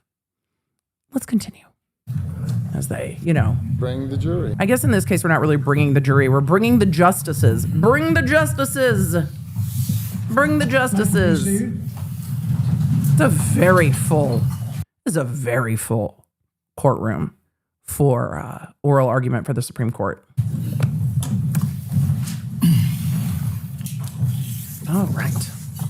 We've got some Perrier in blackberry, and we've got some butter popcorn. We move to phase 2 of the oral Water. argument. Mr. Griffin, are you going to be arguing the evidentiary issues? I am, Your Honor. We're ready to hear We're from going to you, hear from sir. everybody. And good Hello, morning. Jim Griffin. Thank you. Chief Justice Kittredge, members of the court, I'm Jim Griffin. I'm here representing the appellant Alec Murdaugh. This appeal presents 5 fundamental evidentiary errors. Excuse me, Mr. Griffin. How do we know that this is an argument for Alec Murdaugh when you did not start with the Magna Carta, sir? We're confused. 50 years hence, I was sitting right here in a chair. We could all fit back then. More than a fortnight ago. How are we supposed to know, sir? That individually and cumulatively denied Alec Murdaugh a fair trial. First, the court admitted testimony from a cell phone forensic evidence who confessed that he had never actually done a physical experimentation like the one about which he testified and knew nothing more than anyone else. The phone getting thrown around the office. In the courtroom. 2, the court admitted gunshot residue evidence from a blue raincoat, despite the fact that the only connecting witness definitively testified that what she saw was a blue tarp and could not be confused with a rain jacket. 3, the trial court admitted unfairly prejudicial evidence over 6 days regarding financial crimes spanning 6 years, the crimes that were committed by the appellants. 4, the prosecution violated Doyle v. Ohio by repeatedly impeaching Mr. Murdaugh regarding his post-Miranda silence after being arrested on the murder charges. And 5, the court admitted firearms identification testimony based upon unprecedented methodology that the expert himself could not state to any reasonable degree of certainty during the counsel hearing. In the interest of time on that 5th issue, I intend to rely on the briefs unless the court has any questions about that evidence. The evidence in this case did not conclusively prove defendant's guilt such that no other rational conclusion could be reached. Therefore, none of these errors were harmless beyond a reasonable doubt. There were no eyewitnesses to Maggie and Paul's murders. The murder weapons were never found. The forensic evidence does not support Alec's guilt. All crime scene criminologists, experts testified that whoever shot and killed Paul shot him in the head, his brains hit the ceiling, and blood and brain matter would have Okay. been on the guns and on the shooter. Sir, this is That was without That a is doubt. not And there all was of no what they said. brain or blood matter found on Alex's person, his clothes, inside his Suburban, not- inside his home. They checked the bathtubs. That's not all of that. There were trace amounts of DNA found on Alex's clothing that were consistent with his explanation that he checked them for signs of life. There was minimal GSR, gunshot residue on Alex, which also was consistent by the Sled's own testimony, consistent with him going back to the house, getting a shotgun for personal protection, and waiting for law enforcement to arrive. Alec Murdaugh's interactions with others after he left the kennels that night and before he returned and called 911 was normal. He talked to his son Buster, he talked to his brother John Marvin, he talked to another lawyer, Chris Wilson, about the case. They all said his demeanor was normal. Visiting his mother, there was nothing out of the ordinary about his demeanor. There's no time of death established. The coroner did a finger test under the armpit. Oh my God, armpit coroner. The state relies exclusively on cell phone Armpit data coroner. inside the phone to establish a time of death, which was unreliable in our opinion.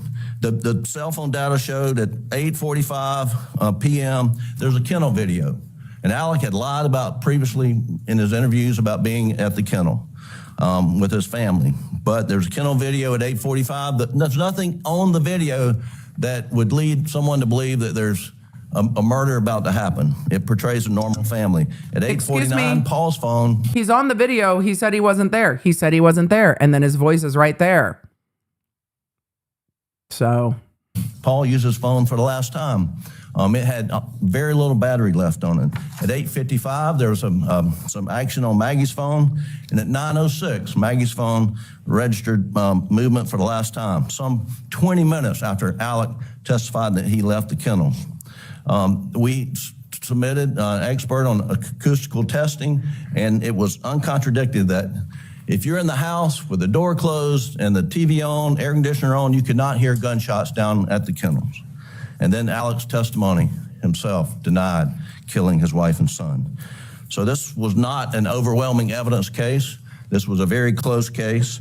And the cell phone and GPS data, frankly, pointed to his innocence, not his guilt, as I will explain in a moment. And that brings me to the first issue that I'd like to address, is that the state was allowed to present expert opinion testimony about a test that was done during the middle of trial from a cell phone forensic expert, a deputy from Charleston who had previously been testified about chain of custody and other issues.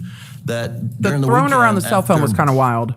After I don't our disagree. expert Wild. testified, and it's critical to know that Maggie's phone was found on the side of the road about a quarter of a mile down Moselle Road and 15 feet off the side of the road. And when we finally got the GPS data during trial from General Motors and the OnStar data, Alec went by that location doing 42 miles an hour at 9:08 p.m. As I mentioned earlier, Maggie's last phone activity, when orientation change in the phone, was at 9:06. The question is, if Alec had thrown the phone out at 9:08, would it have registered an orientation change? Would there have been anything in the phone to record him tossing the phone out? And the testimony that the defense presented was, Mika Sturgis talked about the rise to weight feature. He did an in-court demonstration. I was going to bring my phone up here, but if you lift it up, it lights up. All of us have. What's your theory as to when the phone was tossed out of the window of? From the windows to the phones. Your 5 minutes free of questions are up. Griffin is not arguing as smoothly as we have seen in the past. It is a lot of information in very little time. It's so interesting to me that we basically just got the trial teams arguing this Supreme Court argument. But his arguments are not as smooth as we have seen in the past, for sure. So it's interesting to note. It might have been I don't know. It's so far from the time of trial to have all of these facts in your head. It's a ton of facts. But different vibe from Jim Griffin today. By someone. What does the timeline show? I take it your argument is that when you toss the phone, at some point it's going to the raise to wake feature will activate. So my question is, on the timeline that we have, and it's extensive. Right. What is your theory as to when the phone was tossed?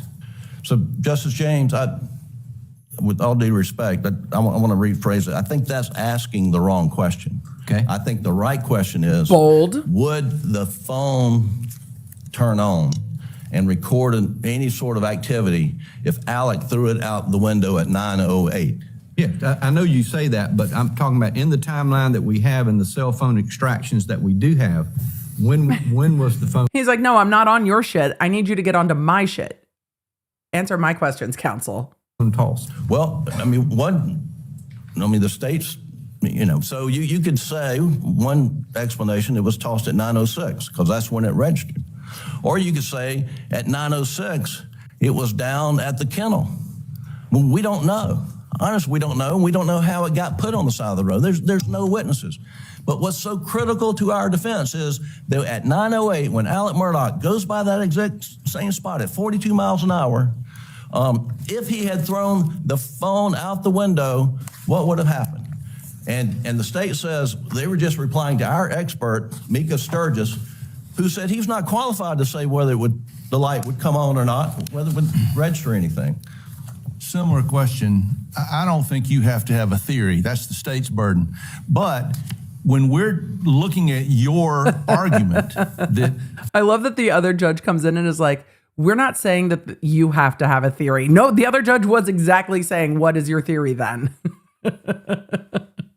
The judge just redirect his colleague. That's funny.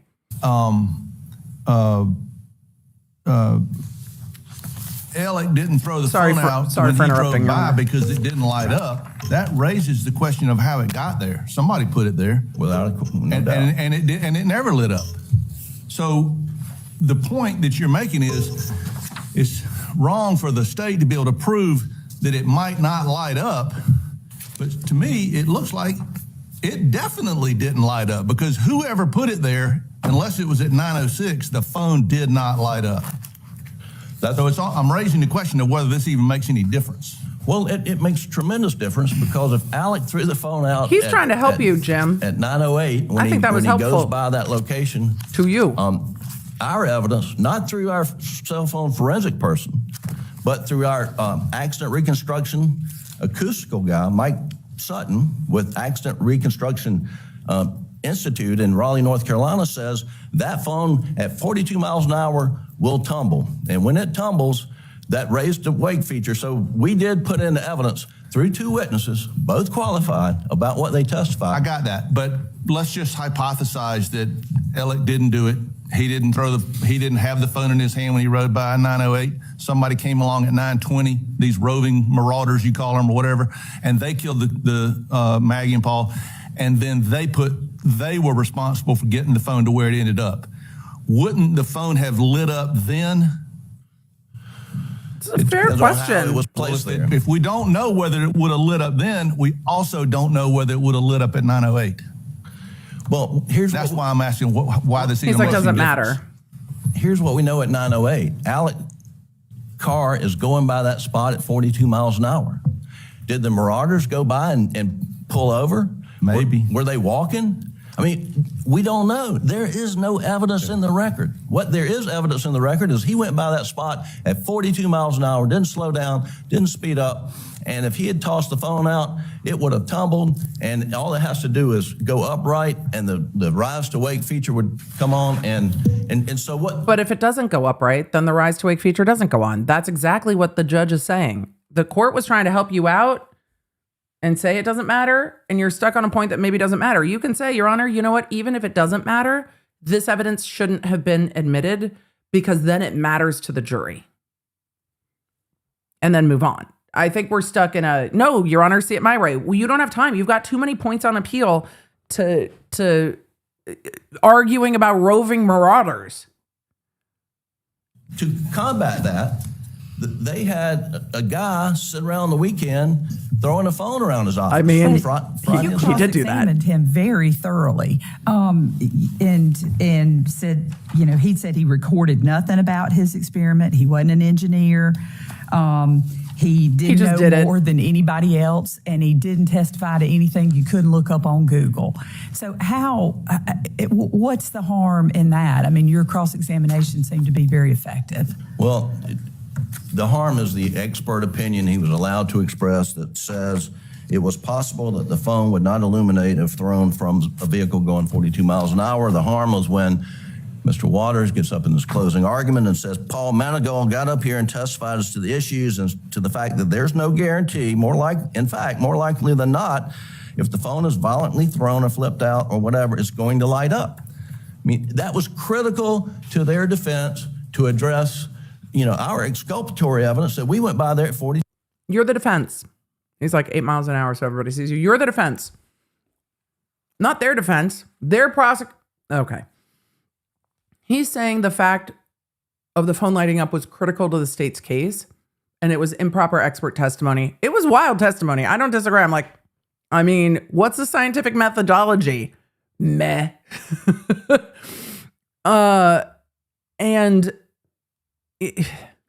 There still has to be some reliability, even if it's in the rebuttal case. So I get it. I get the argument on it. 2 miles an hour, and if we had tossed the phone out, but the court's getting to but if it's error, it's if harmless. they wanted to test that, they needed to put an expert in a car doing 42 miles an hour, throwing it out the window, and then checking the phone to see what happens, and do it multiple times. But you don't sit around in an office as if you're playing cornhole with a beanbag all weekend, and then come to court and say sometimes it lights up and sometimes it doesn't light up. And therefore, I conclude that it's more likely than not it wouldn't have lit up if Alex Murdaugh went by there at 42 miles an hour. This is certainly an unconventional moment at the trial. And, I was reflecting back on 10 years of trying cases, none of which were 6 weeks long. And, in the state's reply, everybody's tired. Everybody's ready for the case to go to jury. It's almost like there's this unwritten rule of evidence that at that point in the trial, you can pretty much do whatever you want. That's not true. But the question is, what did they do? And you're saying when they stood up to speak to Judge Newman, they said, we got an expert. In their brief, they talk about it simply being an experiment. Judge Newman listens to all this, and he calls it an experiment. He doesn't call it expert testimony. He says, page 6721, he did not provide scientific testimony. He conducted an experiment and told the jury about it. And I'm just wondering, do we really need to go through a 702 analysis here, or should we be talking about the admissibility of an experiment? Well, he's trying to help I believe you. This court's opinion, He's trying to help you, Jim. White in 2009. He's trying to help you. Kittredge wrote. There's no distinction between. So it's an opinion testimony. Well, that was an opinion. That was an opinion based on the work of a drug dog. Right. So, and here we have an opinion testimony that when Alex Murdaugh goes by that location at 42 miles an hour, the light may come on, may not come on. More likely that it won't come on. So that's the opinion testimony. That is whether it's scientific or experience. It doesn't matter under the analysis, but it had to be proven to be reliable, and it wasn't. Mr. Griffin, I'd like for you to address the 404B issue, if you don't mind. Yes, sir. Do you believe any of the evidence about the defendant's financial crimes could have been admitted under 404B as motive evidence? Wait a second. Why are we switching topic? Wait. We didn't, excuse, Your Honor, we didn't get to the end of the 702 experiment conversation, and the judge is like, forget that. Can we talk about the 404B and the financial crimes? Why are we jumping ship to another topic? I guess judge is over it. All right. They're not as motive evidence. And I have some questions, I'm sure we all do, for Mr. Waters in terms of the expanse that was allowed under 404B. Well, what about like Ms. Seckinger's testimony, for example, on the day of the discovery of the theft of the Ferris fees? What about the impending motion to compel hearing in the so-called boat case a few days later that would have arguably expose the extent of his financial misdeeds. Why wouldn't that have some relevance for 404B motive purposes? Well, we have the benefit of extensive in-camera hearing, well, not in-camera, but hearing outside the presence of the jury, and where all of these matters were testified to. And Ms. Seconder said that It was a really thorough on voir June dire. 7th, she went to confront Alec. I liked her a lot. She was a total vibe. Now, understand this Ferris fee is a one-off situation from She took all her his other job very scams and seriously. schemes. This was attorney's fees that were due to the law firm that he diverted to himself. Yeah, That's the he Ferris disrespected fee. her and her That's work. what was She their was concern, pissed. and her testimony was they weren't concerned that he was stealing money from the firm. They were concerned that he was hiding money from civil discovery from the boating case, and they didn't want any part of that. She also says when she's in there talking to him, he gets a phone call. They put his dad back in the hospital, and I took my CFO hat on, and I put my friend hat on, my mama hat on, and I started comforting him, and that was the end of it. So until the moment of the call about the impending declining health of the father, we're in the motive territory. But once the urgency was removed by that phone call, it somehow's off the table? I still don't think it's motive, because what the cases cited by the state and any case that you look to, for motive, it has to, and the cases that admit these type evidence in a murder case, is that the person murdered is either the victim, the person murdered is a threat to report the crime. Huh? Jim, what are you talking about? Okay, we are trying to get to the financial crimes aren't connected at all for motive, but he is not easy to follow. Maybe it's because it's late in the day for me, but he is not easy to follow. Type evidence in a murder case is that the person murdered is either the victim, the person murdered is a threat to report the crime, the person murdered has life insurance, or the murderer is bound to benefit financially to get himself or herself out of the financial hole. I mean, none of those typical Where does motive it say issues that? are present. What was present? Where does it say that those are the only ways that finances or financial fuckery can be considered as a motive? I don't understand why there's like 4 categories. It's like, no, in a murder trial, you can only have motive of financial fuckery. If one of these 4 things applies, where, according to who? Is this claim of sympathy, which in West Virginia v. McGinnis, and that really is the closest case that we can find about this, Your Honor. I mean, they reversed a murder conviction for letting extensive financial crimes evidence and other information in, and I would read to Your Honor the conclusion from the court in the West Virginia Supreme Court, and it says, the cumulative admission of the evidence under 404B, however, presents us with a likelihood that the jury convicted the defendant because of his character and not because of the evidence surrounding the murder. In these circumstances, these errors cannot be regarded as harmless. And you can't just piecemeal it either. I mean, there were 10 witnesses over 6 days, 38 transactions. Was there any 404B evidence that was proffered by the state that was disallowed? No, Your Honor. Not that I can recall. Yeah, Your Honor, you're just helping now. You're just trying to make the record that you want. Okay. We've clocked that. Was anything disallowed? No, nothing. It wasn't limited in any way? Okay. He's trying to help you, Jim. Are you listening? And then, so you have 404B analysis and you have 403, and really the unfair prejudice just by the weight and the extent of that evidence, the sheer volume, 38 transactions, $9.97 million, 10 separate witnesses. In State v. James, I know it's a little different because State v. James involved prior burglary convictions with an enhancement, but the conviction was reversed where 7 burglary convictions were admitted when they only required 2, and they were limiting instructions given, and the court said that was. It was not harmless error when you pile on that much, and this was piling on. Let me ask you a question about the legal point of whether there's a logical connection or some logical relevancy, using the language our cases have used. I mean, you make a lot of good arguments that it makes no sense. Like this, he would never have done it for this reason, and obviously those arguments are in part, at least, for the jury to iron out, right? I mean, you made them to the jury, and that they decide whether this makes sense in terms of a motive.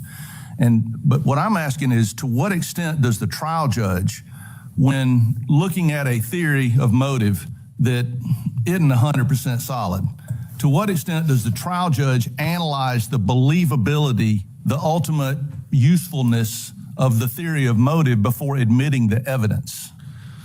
It has to continue a second. Why are we all know that this answer, Your Honor. Why are we spoon feeding it to Jim? It's his argument to make or not make, but obviously the judge has to decide if it's proper motive evidence or not. Are you trying to have him argue that it was, where are we going? What are we doing? You know, in Lyle, we said that the trial judge has to clearly perceive the connection. Right. In Perry, we of course quoted that, but we also talked about the trial judge using a rigid scrutiny. I mean, really, in Lyle and Perry, though, the question was not the existence of a logical connection, because in Perry there clearly was one. I mean, in Lyle there clearly was one, and in Perry there clearly was not one. At least the majority said so. But in both cases, the real question was unfair prejudice. And I'm just wondering if this idea that the motive theory doesn't work is really a question of unfair prejudice as opposed to a question of logical relevancy. Well, it's both. You have to do both analysis. Chief Justice Kittredge asked me if they would like you to make that argument more. They would like you to make that argument more. They're telling you they would like you to make the argument more.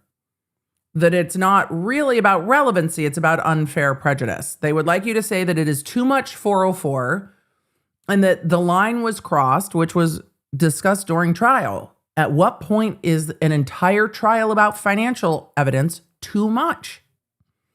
And Judge Newman was like, if all the doors are open, let's go.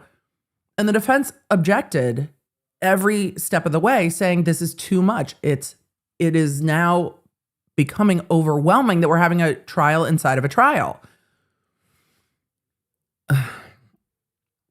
Okay. They just want you to point that out. If it was motive evidence, I don't believe it is motive evidence. It's certainly unfairly prejudicial under 403. And I was, to answer your question, Justice Few, I was about to cite to Lyle, the standard in Lyle, which is a very high standard. And what you had, and I think it should require, and I believe the law makes it require, more than a prosecutor's best theory. I mean, there has to be some evidence to support it. And it has to be like a life insurance policy, a windfall, things of that nature. Or I hate to use this example, but perhaps this looming cloud, storm cloud, so forth, would have given him motive to do harm to someone who was going to blow the whistle on him, instead of, that's right, according to you, too many degrees of separation of murdering his wife and child. Well, if there was evidence of that, and that's in the case law, yeah, if there were a threat to report, for sure.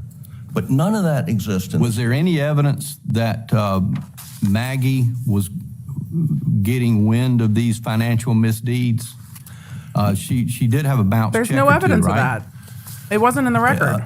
I believe she perhaps was there any evidence that she was going to confront him about money? None whatsoever. None whatsoever. And Paul, who's described as the detective, was there any evidence that he had any information about his financial misdeeds as opposed to him hoarding pills? No, Your Honor. It was only his drug use Paul was aware of. The drug use I want to came up. branch off for a moment on page They were kind of 600 to spoon-feeding Jim the areas they wanted him to 6,340 of the argue, record. which is interesting. Mr. Waters was cross-examining Mr. Murdaugh. If you read it, it is very, very compelling cross-examination. Of course, Mr. Murdaugh's on the stand, so his credibility is in question. Let's assume that this financial crimes evidence came in reply. Right. Because a series of questions That's a that good question. Mr. Waters asked Mr. Murdaugh was, you lie, basically suggesting he lies with ease. Correct. Seamlessly lies about everything. Did you lie to your brothers? Did you lie to their wives?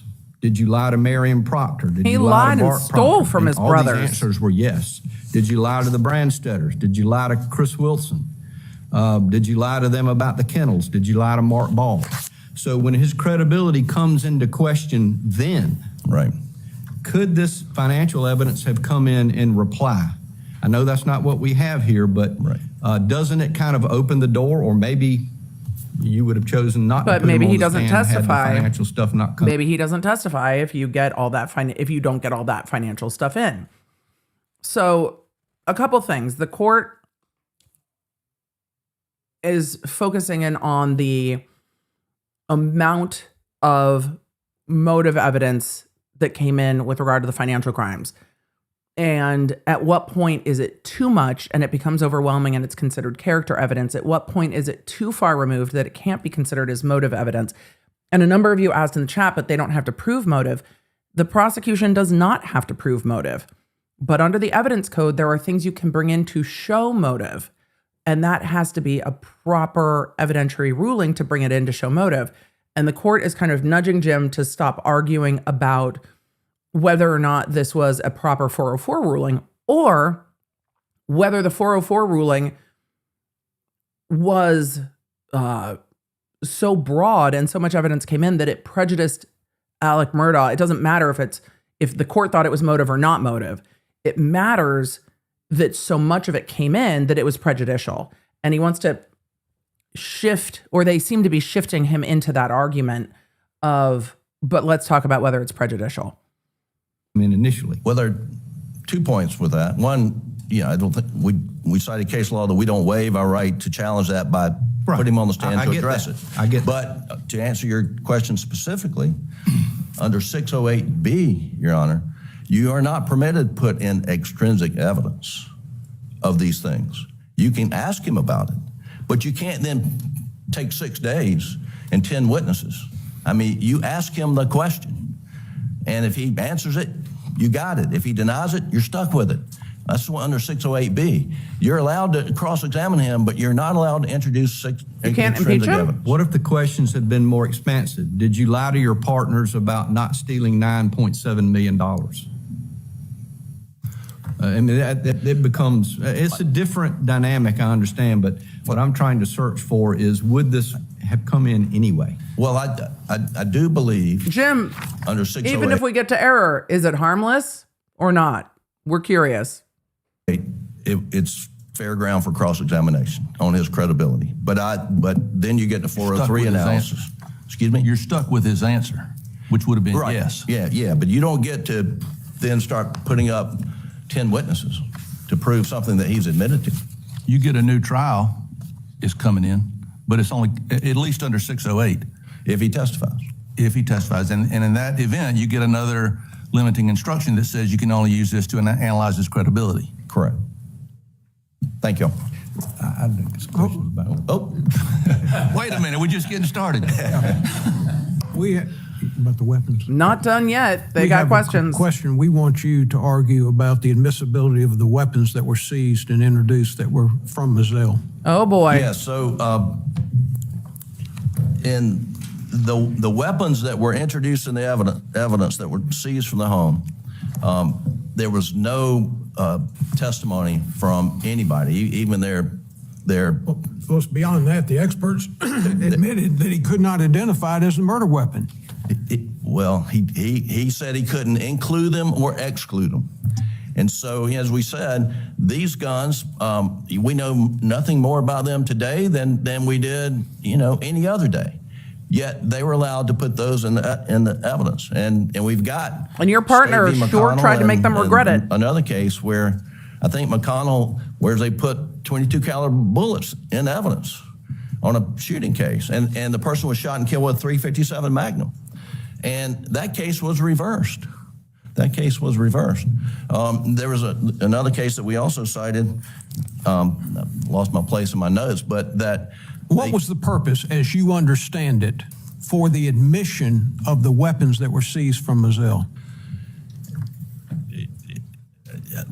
To prejudice Alec Murdaugh. That no, was the Jim, purpose. that's not. It made They're asking for your legal argument, man, not the hyperbole. nothing more relevant or not relevant. Didn't you suggest, though, that the police who investigated this had failed to do a complete job, and in particular that they had failed to properly seek out and find the murder weapons? Absolutely, and that stands true wouldn't today. simply wouldn't a simple response to that suggestion be, we looked at every 12 gauge and 300 blackout weapon on the property, and here 4 of them. Here's pictures of 4 of them. But you don't put them into evidence. You can have Greer testify, Sir, I tested all these guns. I don't know anything more about them today than I did yesterday. I can't include them or exclude them. That testimony is perfectly appropriate. But After they were put into evidence, were they ever used or referenced again? they were waived at the prosecution table. They were waived at the prosecution table. They were used for great effect by Poot. Touched again? Absolutely. The Attorney General picks it up, holds it up, pretends that he's shooting somebody. He picks up the 300 blackout and reenacts the crime. Mr. Kinsey used them. Well, they can be used for demonstrative purposes. You just object to them going back into the jury room. Is that what you're saying? We did object to them going into evidence for sure, and they could have had a demonstrative. They could have had a demonstrative exhibit to demonstrate to the jury, but that's not what these were. These went into the jury, and they did an in-court reenactment with them. Mr. Griffin, I interrupted you a little while ago to segue to the 404B issue, and I think you were either at or no, near are the we circling conclusion back? of your argument regarding the cell phone experiment. Right. And if I cut you off, I didn't mean to, and I want to give you an opportunity if you want to finish any What? thoughts you had on that issue. I don't know if he can. Jim is not, appellate work does not seem to be where Mr. Griffin thrives. And we all are trying to help him a bit. I feel like we are not seeing a lot of really stringent questioning. We're seeing a lot of nudging, which is interesting. Really interesting. Important to you, and I want to give you that opportunity. I was done with the cell phone. I was going to go to the blue tarp and then the Doyle v. Ohio issues, but I'll rely upon the briefs, and Mr. Barber may be able to address it on reply. But I'm happy to stand up here and answer any questions about those issues. I got a question about the cell. He's like, no, I was done. Please let me go. Help me out here. Let me free. The evidence was Mr. Murdaugh didn't use his phone from 8:09 to 8:40 something, 8:50, maybe 9 o'clock, right? Right. Which was unusual for him, according to the evidence. What does it mean in the testimony of the cell phone extraction witness when a call was in the Verizon records, but not on Mr. Murdaugh's extraction? What does that mean? They deleted it. It means he deleted it. There's a series, I made a series of notes. I have milked it. This call was It means it was deleted. not on his extraction. It was on Maggie Murdaugh's extraction, but Delete. not his. Delete. Delete. 905 calls Randolph, not on extraction. Delete. Does that mean that the inference is that he physically deleted it on his phone? No, the testimony was that, not the I believe inference. so. And there were probably 10 or 12 or more phone calls that were deleted, if Right. that's what the explanation is about not on his extraction. I believe that is the case, that the information was deleted from his phone for some reason or another. And this goes to circumstantial evidence of something, that he deleted the call. Was there any explanation at trial from your side, not that you were required to give one, as to why those calls weren't on his extraction? There's no testimony about that at trial. Okay, all right. I have thoughts about that, but it's not in the record. He deleted them. Justice Hill has a question. Maggie's 'Cause it looked phone bad. Did not record steps at Right. the time, and you make a point about that. Yep. But also the location data got overridden. Did that override the step data too? That did not override the step data. Okay. And that was maintained in a different place. But the GPS data is pinging constantly, and there's only so much room. Yeah, it should have been in a Faraday bag. And SLED did not put that phone in a Faraday bag, Yeah. which I didn't know what a Faraday bag was before this case, but they give You've never done a case with a cell phone? Okay. them away at conferences, so it's not unique. Thank you. All right, no further questions. Thank you so much, Mr. Griffin. Appreciate it. Well, Yes, sir, Mr. Waters. we are in the second part talking about the evidentiary rulings, which is why Jim is talking about all the other evidentiary issues. How much 404 or motive evidence came in. Jim is saying it all went to muddy up Murdaugh's character. That's not what the state's going to argue. So this is the second part, arguing about the evidence and the evidentiary rulings that shouldn't have been made. And Creighton's back up to bat. So let's see if he is questioned as vigorously. Jim's arguments were not linear, were not organized, and it felt like he was not focused, and the judges were trying to like nudge him in the direction they wanted him to go, and then also trying to pull answers out of him, which is frustrating. It's just frustrating. Thank you, Chief Justice, and may it please the court. I'll start out by saying, and again, I'm not going to, unless this court would like me to go through the extensive facts that were presented here, but fundamentally our case boiled down to 4 important points. Number 1 was motive, and I know we'll talk about that, and I believe that the motive was very compelling here, and we'll go into that. But the motive pointed to Alec Murdaugh. Number 2 was the means to commit this crime. And what the evidence showed were 2 family weapons were used to commit this crime, both of which could not be accounted for after the crime was over with. Number 3, opportunity. And this was huge. That timeline that was very detailed that, frankly, the defendant tried to use to be exculpatory actually was very inculpatory and showed that not only was he at the crime scene with the victims just moments before they died, but importantly had been lying about that to anyone who would listen. And that He was lying. Evidence was particularly strong when you look at the fact that when we look at that kind of evidence, we look at patterns. And what was also so important about him being there is that his phone showed no activity, as Justice James mentioned, from about 8:09 to 9:02. And then from 9:02 to 9:04, he had 283 steps, far, far more than he ever had in any comparable period during the review period that we had. So you had that evidence of opportunity showing that he was the one who had the opportunity to commit these crimes. And then finally, you had multiple acts of guilty consciousness of the various things that he told law enforcement and all the rest of it. So that's classic case. It may have been a long case and put it all together, but it boils down to basic, good old, how do you determine who did somebody? Motive, means, opportunity, and acts of guilty consciousness. And I think the evidence was very... Y'all, this is just a murder case. It's a murder case like every other murder case. Most murder cases are circumstantial. It's a murder case just like everybody else. Who would want to do it? Who would have the opportunity to do it? Who's acting like they did it? And then you ask the jury, did they do it? Right. Wrong with all of that. We started with the cell phone evidence, and I'll go to that as well, since that's what counsel started with. And I want to start out by saying, first of all, that this is clearly not preserved. I'm going to talk about that very briefly because, as Chief Justice Kittredge pointed out earlier, this was an old school judge. You got old school lawyers, old school prosecutors, and just Judge. Your Honor, we're all old. Your Honor, we're all old. We're all old. As I'm going to choke on my popcorn.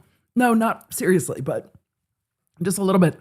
We're all, Your Honors, we're all just simple country lawyers. We're old school. Okay, Creighton. Newman made it very clear at the beginning of this case what he expected with objections, that they be timely and that they be specific, okay? So this is not a case where preservation is a gotcha moment. This is a case where the judge was very clear about what he expected with that, and the parties that were trying this case are ones who understood that very well. So I think if there's ever a case to look at error preservation issues we've raised throughout this brief, this is that case to do that. But beyond that, let's look at what happened during the defense case. It's They a fair called point. an expert who... It's a fair point. Your Honor, everybody knew what we were dealing with, and they did not preserve some of these at the time. You don't get do-overy, take backsies. You have to preserve the issue. And if it's not preserved, you can't take it up.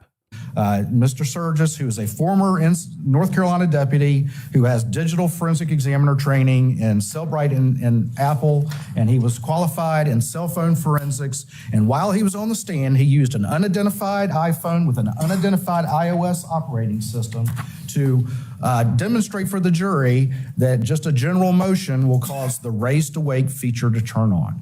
And they emphasized that over and over again, that all it took was a gentle motion. Just a gentle motion is all it took. And they did that demonstration on the stand. And so the state, in reply, called a deputy who had extensive training in digital forensic examination, same exact training, who was qualified without objection in the same exact cell phone forensics. And what was more important here was he was here to correct fundamentally what was a misleading statement from the defense examiner, because what he knows, and he knows how these things are programmed. He knows how they work. And the implication that if only a general movement will turn it on, that necessarily a more violent one, like slinging it like a Frisbee, will turn it on, is false. Because the phones are designed and programmed, the accelerometer in there are programmed so that while a general normal motion when somebody wants to look at their phone will trigger it, violent motion will not, so that your phone's not constantly coming on when you're jogging or running or doing anything like that. People don't look at their phone like that, okay? And so the phones are designed to do that. So he did No the exact violence same against thing phones. that No. the defense examiner did, except Violence. for he did it much better, because first of all, he used the exact same model iPhone. Violence He used against the a phones. similar iOS version that was used, and That does he help. manipulated That it helps to multiple me. times in many different categories. And it was there to ultimately disabuse the notion that if it comes on gently, it necessarily is going to come on when you sling it, because it just doesn't. And If his phone had gone flying out of his hand, I would have fallen over. For those of you listening in the background, I was making fun of violent phone motions over here silently in my little timeout box in the corner. And then in court, Creighton's just like violently like whipping his phone back and forth. That's funny. He's just like, just what are you doing? Yes, I'm going to rewind it for all of you who were like, wait. I was listening in the background. I know. I'm going to play it back as Creighton's just like, what are we doing with the phone? Your Honors, everybody playing Pokemon Go knows when you raise to wake and don't. That's funny.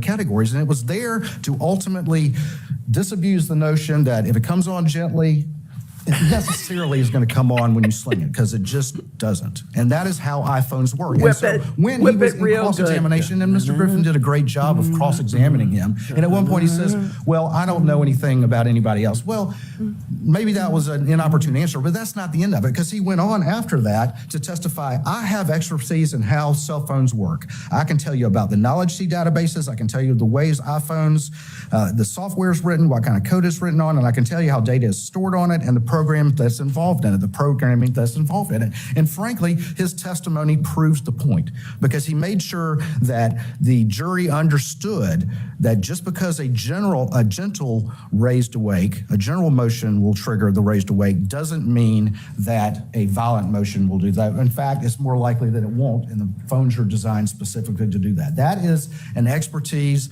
that is beyond the knowledge of the average person. And again, this is not one, I think, as we talked about before, where you need to apply the counsel factors and all the rest of it.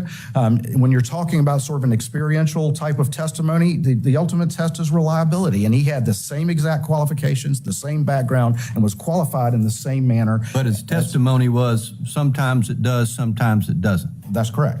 And that's the reality of how it works. The reality again, is these things are programmed to react to different types of inputs, and it's not an absolute guarantee. But the point that was important about that was that just because a gentle motion might turn it on doesn't mean that a violent one would. In fact, it's more likely that it won't, because the phones are programmed to do that, and like throwing it like the phone would like you to be This is gentle with it. probably It not does not want to be relevant to much, but why this phone whipped back and being forth. taken from the scene, and why not Paul's? Why not just leave hers there too? Well, that's very interesting. Was there any, I know, is there evidence, I think there's evidence that it was raised to wake at some point and put back down. Yes. So that was at 9:02, 9:04, something like that? Correct. So the evidence, if you look at that timeline, and I could go into it in great detail, but what the evidence showed and what the reasonable inferences from it was, number one, Alec had Maggie's passcode. He did not have Paul's passcode. You might need to stick closer to the mic. I apologize. All right. So he did not have Paul's passcode. Paul's laying face down, and his phone is laying just on the outside of his rear end, outside of his pocket. And Where in his fact, phone the was defendant weird. told police that he picked up the phone, or he tried to turn Paul over, and the phone just popped out. Okay. But what's interesting about that is what's so crucial about the time of death and the forensic timeline, as we called it, establishing that time of death, is that Paul was actively in a conversation with his buddy, Rogan Gibson, and that's who the kennel video was for. But he never completed that conversation, and both Paul and Maggie's phone go silent forever and ever, amen, at 8:49, about 30 seconds apart. Well, Rogan continues to try to contact Paul, all right? And so when we look at contact on Paul's phone, there's somebody who actually looked at it, and the backlight came on, which is indicative of somebody, the Face ID not recognizing who it was. But as we know, those phones will display like messages coming in. And very interestingly, Alec Murdaugh, in the wake of the brutal murders of his wife and son, he calls his brother, but then before he starts calling all these other family members, he's blowing up Rogan Gibson's phone, okay? So the inference is that he saw that. Creighton's grasp of the facts of this case, even years later, is absolutely fantastic. It is much more compelling to listen to him go through all of the ways this went down than trying to follow Jim Griffin. It doesn't negate all the Courthouse Becky stuff, but on this, he just is so much easier to follow. He can't get into Paul's phone, but he's concerned about Rogan. The other inference is that he takes Maggie's phone with him, because we see steps on her phone, and we also see activity of the orientation changing, and that orientation will only be logged if the backlight is on. And so when he gets to back to the house, that's all of a sudden when his phone comes alive. From 9:02 to 9:06, there are 283 steps, but at the same time, we're seeing orientation changes, and he is calling Maggie's phone. In fact, we can see an orientation change 2 seconds before the call comes in, which is certainly susceptible to the inference that whoever's calling is looking to see that call come in, like somebody who's manufacturing an alibi, like somebody who tells the police in his first interview, look at my phone, I was calling Maggie. He calls her multiple times while he is running around like a chicken with his head cut off, and then jumps in the car.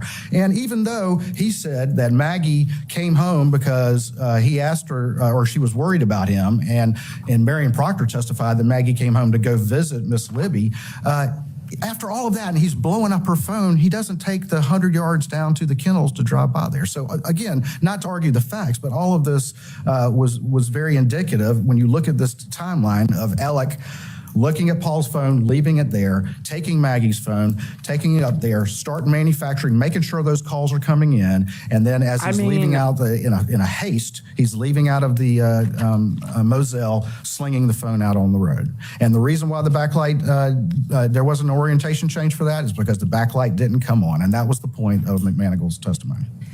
I'm not asking you specifically, I want to change gears to 404. I'm not asking you specifically in this case because I know you believe your motive.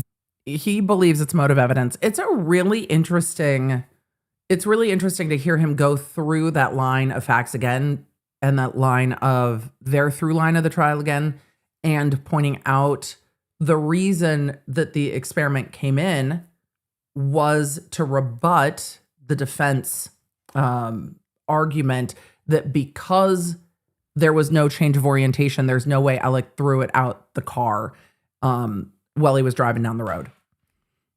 Is very plausible. But in general, how plausible does motive have to be? I mean, could a prosecutor want evidence I've got to pick something up I dropped. I'll be right work backwards from there? How does the trial judge analyze that? Well, I think that the trial judge is fundamentally the gatekeeper and ultimately has to analyze that under the 404 test, which is it relevant? Is it fall under an exception? Is there a logical connection? Is it clear and convincing? And is it, the 403 analysis? I think that. So not just the evidence you're trying to admit as motive, but the motive itself has to go through a 404 analysis. Is that what you're saying to me? Well, I'm saying that the evidence that's being presented, every bit of it, yes, has to go through that and be part of that 404 analysis. But I think here, and I'll talk about this, that there's an unbroken chain, and that's why the extent, which it was extensive, but there's a reason why, and it wasn't overkill, it wasn't cumulative. But yes, the trial judge is absolutely the gatekeeper for that. Now, what we did here, and I think this is the best practice, is we wrote a detailed pretrial motion and laid it entirely out, wrote out every bit of it, wrote out the entire theory and put that out for the defense and said, Judge, defense, this is what we're planning on doing. And in opening, I was very careful. I just said, there's going to be things going on in his life. I didn't talk at all about that. And then we did the in-camera hearing and we were very careful. And before I even broached those subjects, I raised that to the trial judge to ensure that the entirety of that was being considered. Was there any 404B that was disallowed? There was. So there was 404 of evidence of an affair that Mary and Proctor and Maggie's concern. What? Excuse me. We need to go back to the T. First of all, didn't Jim Griffin say no? Everything came in. We got Judge Newman up here being like, mention it all, bitches. And then we've got Creighton going, yeah, actually, there was stuff that was left out. There was 404 that didn't come in. What a fair! What a fair! What a fair! Okay, Creighton, tell us. Was there any 404B that was disallowed? There was. So there was 404 of evidence of an affair that Mary and Proctor and Maggie's concern about affair that he excluded as too remote. And then there was a side of the road and narcotics evidence, but ultimately that eventually came into play because of opening the door. Was there any 404B related to financial crimes that was disallowed? Oh, boy. Well, the court ruled that Maggie's concerns that Murdaugh was having an affair was kept out by the court. That I remember the roadside stuff was kept out until he testified, and then it came in. And then he's now asking about any financial evidence that was kept out. Interesting that was kept out. I think no, but I think that that's what concerns me, and I want to just gently push back and give you an opportunity to respond. Yes, the judge is a gatekeeper. Unlike the federal counterpart of 404B, our case law has said that our version of 404B is a rule of exclusion, not inclusion. Right. And the gate here was just left open. And I couldn't find any example of financial crime evidence that was excluded. And the granular detail in the expansiveness of which everything under the sun was allowed is arguably problematic. He's not happy. The nature He of said the expansive victims, like 3 times. There are many examples here, and I want you to respond, so I'll just share one. I think his name is Tony Satterfield, Right. was testifying. Well, we had to hear about the disabled brother. How is that relate to motive evidence? That appears to be that not only is he a thief with a motive for murder, he's a despicable, low-life character. I mean, the very evil that 404B is designed to prevent, and then ultimately 403 as the final safeguard. Right. Well, first of all, I'll say that this was never argued nor presented as propensity evidence. And frankly, this court has recognized, and other courts have recognized, that the less likelihood of propensity when there's a vast difference between the type of 404 crime and the crime it issued. You know, once a stealing white-collar lawyer, always a wife and son murderer, that's never was the inference and all the rest of it. Satterfield was independently relevant, and we streamlined this inquiry intentionally. And the defense made their general objection to the 404, but never did, once we kind of crossed through that door, we presented all of that in camera, never made any specific, like, you know, limit this part, limit that part. We tried to streamline it all. The only reason Satterfield was a witness who testified specifically was because Satterfield was one of the factors in the gathering storm. Satterfield, of course, there had testified that Appellant had reached out to him and that he had reached out to Appellant in the months leading up to the murders, I think even in June of 2021, asking about the case and about the settlement. And Alec, of course, is lying to him and saying, yeah, I'm still working on the case, I'm still going. But the reality is that he stole almost $3.4 million and had spent it 2 years ago. But what did one of the Satterfield children's status as mentally disabled have to do with any of that? Well, I think the point of that was just sort of the background of how Alec had interacted with them and how this was a family that was close to him. Did the fact that the young man was disabled add to the fact that he stole?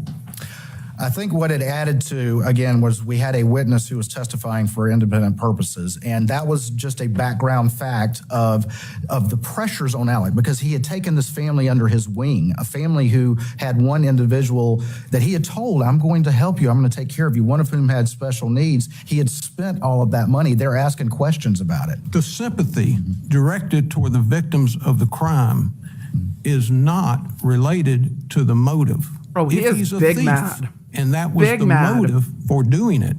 This extraneous information that tugs at your heartstrings is not related to that. And like when I asked you the question earlier, you responded by immediately segueing back to the financial crime itself. Right.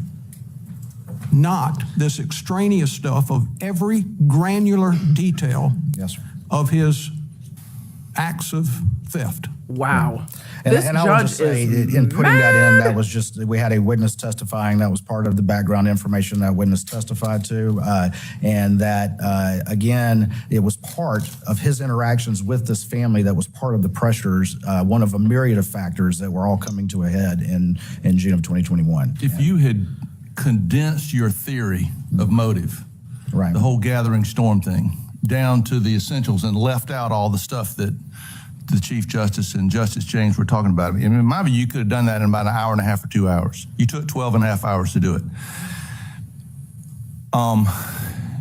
So then you're taking that condensed version, you're presenting it to the judge to try to establish a logical connection. This is following up on something Justice Verdon asked, and also asked the same question of Jim Griffin. Right. What is the level of inquiry that the trial judge goes into to kind of get to the legitimacy of the theory of motive? Obviously, the jury would be the ultimate decision maker on that, but to what extent should the trial judge question whether it's a valid and legitimate theory of motive? Well, I think that the words of the logical connection are there. And I think that as far as the trial and the clear and convincing nature of the evidence, but I think as long as it is a passable theory of motive and that motive is logically connected to the underlying crime, then ultimately, as you say, it's for the... In all the cases that I think we've looked at this logical connection question, it's been either easy, yes, there's a logical connection, or easy, no, there's not one. Right. Here, it's not easy. It's debatable, right? Your Honor, And that's I would for the say, judge to decide, and then you'll ultimately for permit the me, I'll jury. go through why these are all connected and why right. this is a unique situation, and it demands, it's a complicated situation, and I would submit demands a complicated analysis of the law. It's not the typical case where you have a one-off crime. I mean, I don't know if it's all that unique. We saw a gathering storm with Corey Richards too. To a lot of us, we're baffled that these financial pressures can topple somebody into making decisions that are unfathomable. But the judges, especially the Chief Justice, is clearly expressing frustration on how much detail came in about Alec Murdaugh's victims. It was always a risk with how much they basically had a financial crimes trial inside this trial. Always a risk that you can do too much. I don't know if that's ultimately going to be what tips the scales here. I think Courthouse Becky is a much bigger problem. But if there is a 1-2, the amount of financial crimes that came in is definitely the 2. Those are 1 and 2 right there.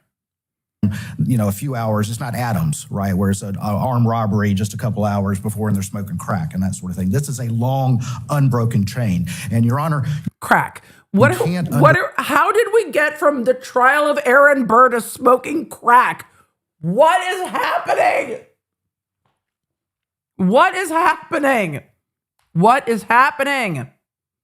A few hours, it's not Adams, right, where it's an armed robbery just a couple hours before and they're smoking crack and that sort of thing. This is a long, unbroken chain. And Your Honor, you can't understand the boiling point, which was crucial to the state's motive. And I always say motive is not an element, but it's the only element. And particularly in a case like this, where it's the murder of a wife and son, it is what everyone wants to know. And there's no disconnect between someone having a financial motive for a crime. I mean, it's in the movies, it's in Fargo, it's in Utah. I hadn't seen Fargo. Get to the point. All right, yes, sir. All right, but I'm just saying this is in a number of movies. But let's look at why this is all connected. First of all, my God, the judge is like, can you please stop? You didn't cut off Jim Griffin, and y'all didn't cut off Putin around the fucking trial of Aaron Burr. Fargo's at least more timely. Despite how temporal, the temporal time period, because what's relevant to motive is what is in the appellant's mind, okay? And what he knows is potentially going to be and is about to be exposed. And that's all of it. And frankly, it eventually was.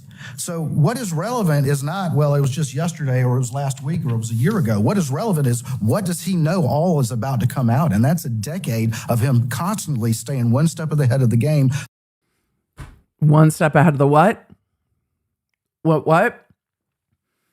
Creighton is in full are you not entertained mode. He is presenting his arguments in a much more passionate and linear way than we saw from Jim Griffin. Poot has his own Pootness, but the Chief Justice has just nothing but smoke for this argument right now. But I think Creighton's in a easier position to argue from on these points than on the Courthouse Becky points. But I'm not surprised that we've gotten to like the full this.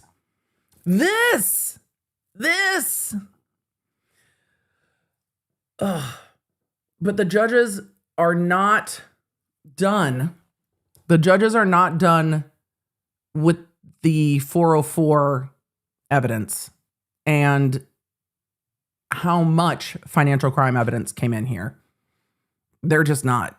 Through one theft as another. And that brings up the second point, that Also, I had a mouthful of milk duds. We can't sing Aladdin when we have a mouthful of milk duds. What's relevant is what does he know all is about to come out? And that's a decade of him constantly staying one step ahead of the game through one theft as another. And that brings up the second point, that this is all interconnected. It's an unbroken chain, and you can't truly understand, in what is crucial, motive, you can't truly understand the boiling point if you don't understand the slow burn leading up to that, okay? And the defense put motive in issue as right. Their biggest thing was, frankly, character evidence of he's father of the year. There's no way he could have done this. So this, in the case law, says that where motive is a central issue like that. Murdaugh did come in with the pawpaw quite a lot. It was really, it was a lot. It was a lot. That there is a wider scope, but let's talk about it's interconnected. The jury could not understand the full weight of the pressures if they didn't understand that entire criminal and financial history. You can't understand the need for it without understanding the lifestyle, the bad real estate deals, the maxed out loans. You can't understand the Badger theft of over $1 million if you don't understand that they had, with his bank co-conspirator, had stolen $1 million from the Plier loans, and that had to be accounted for. You can't understand the need for fake forge and why he did that if you don't understand the complications of having to steal that. We didn't have a bingo card today, but if we did, we just hit it with fake forge because we've talked around the fake forge issue, but we hadn't actually said fake forge. Egg Lady, yes, we had not actually said fake forge today. So fake forge. Fake forge and why he did that if you don't understand the complications of having to steal that $1 million. I think all of that is completely accurate. Mm-hmm. The disconnect that the defense is getting at and that I'm trying to ask you about occurs when he takes the what the judge called some sort of urgency. He had a nice phrase he used when he was ruling on it. How do you get from that to murdering your wife and son? That's the disconnect that the defense is focusing on. They're not focused on the disconnect between forge and stealing money. That everybody understands that. So you can't logic somebody who makes the jump to murder is the only option, Your Honor. Because that's not a jump most people are going to make. You could make the logical jump of looking at your gas tank being almost empty and then going to get gas. That is what the decision most people would make. But when you're looking at how is this pressure leading to murder, that's where the argument comes in. Because that's where the argument comes in. That's kind of the whole point. And then the jury gets to decide. And my question is, when analyzing that disconnect, what's the point of law? What's the rule of law that we look at, that the trial judge looks at? Mm-hmm. Well, again, I think that the trial judge makes that determination of whether there's a logical connection and whether or not the evidence is clear and convincing. And I understand that under South Carolina, there is a gatekeeping function that is there.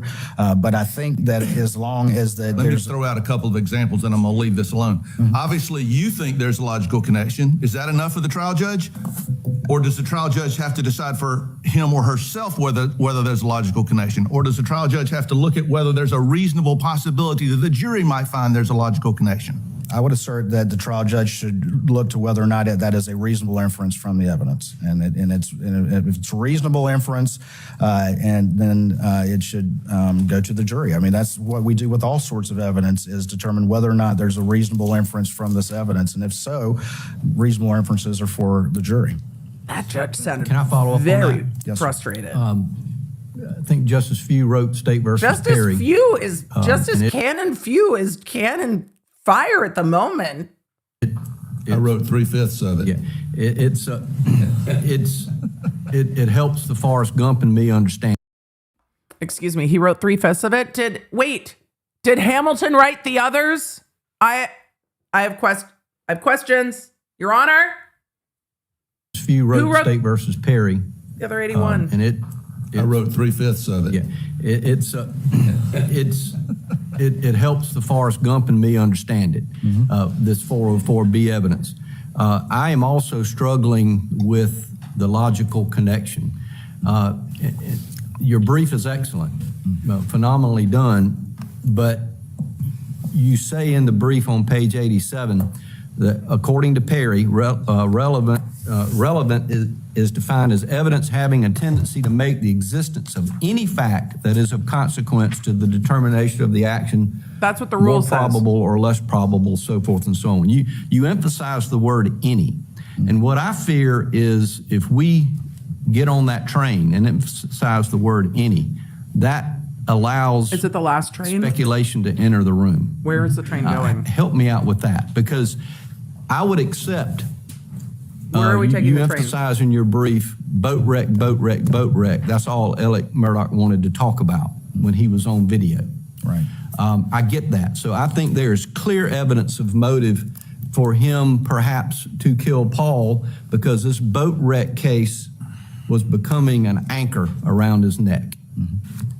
And then you could stop right there or get into the boat wreck accusation more. But your emphasis of the word any, to piggyback on what Justice Few was saying, I'm struggling with the logical connection that comes from the word any. That means, it seems to me you're just saying whatever we say that makes sense, let's stick with it. Well, by emphasizing that word, I don't think, and I'm not at all trying to assert that any sort of speculation would be sufficient.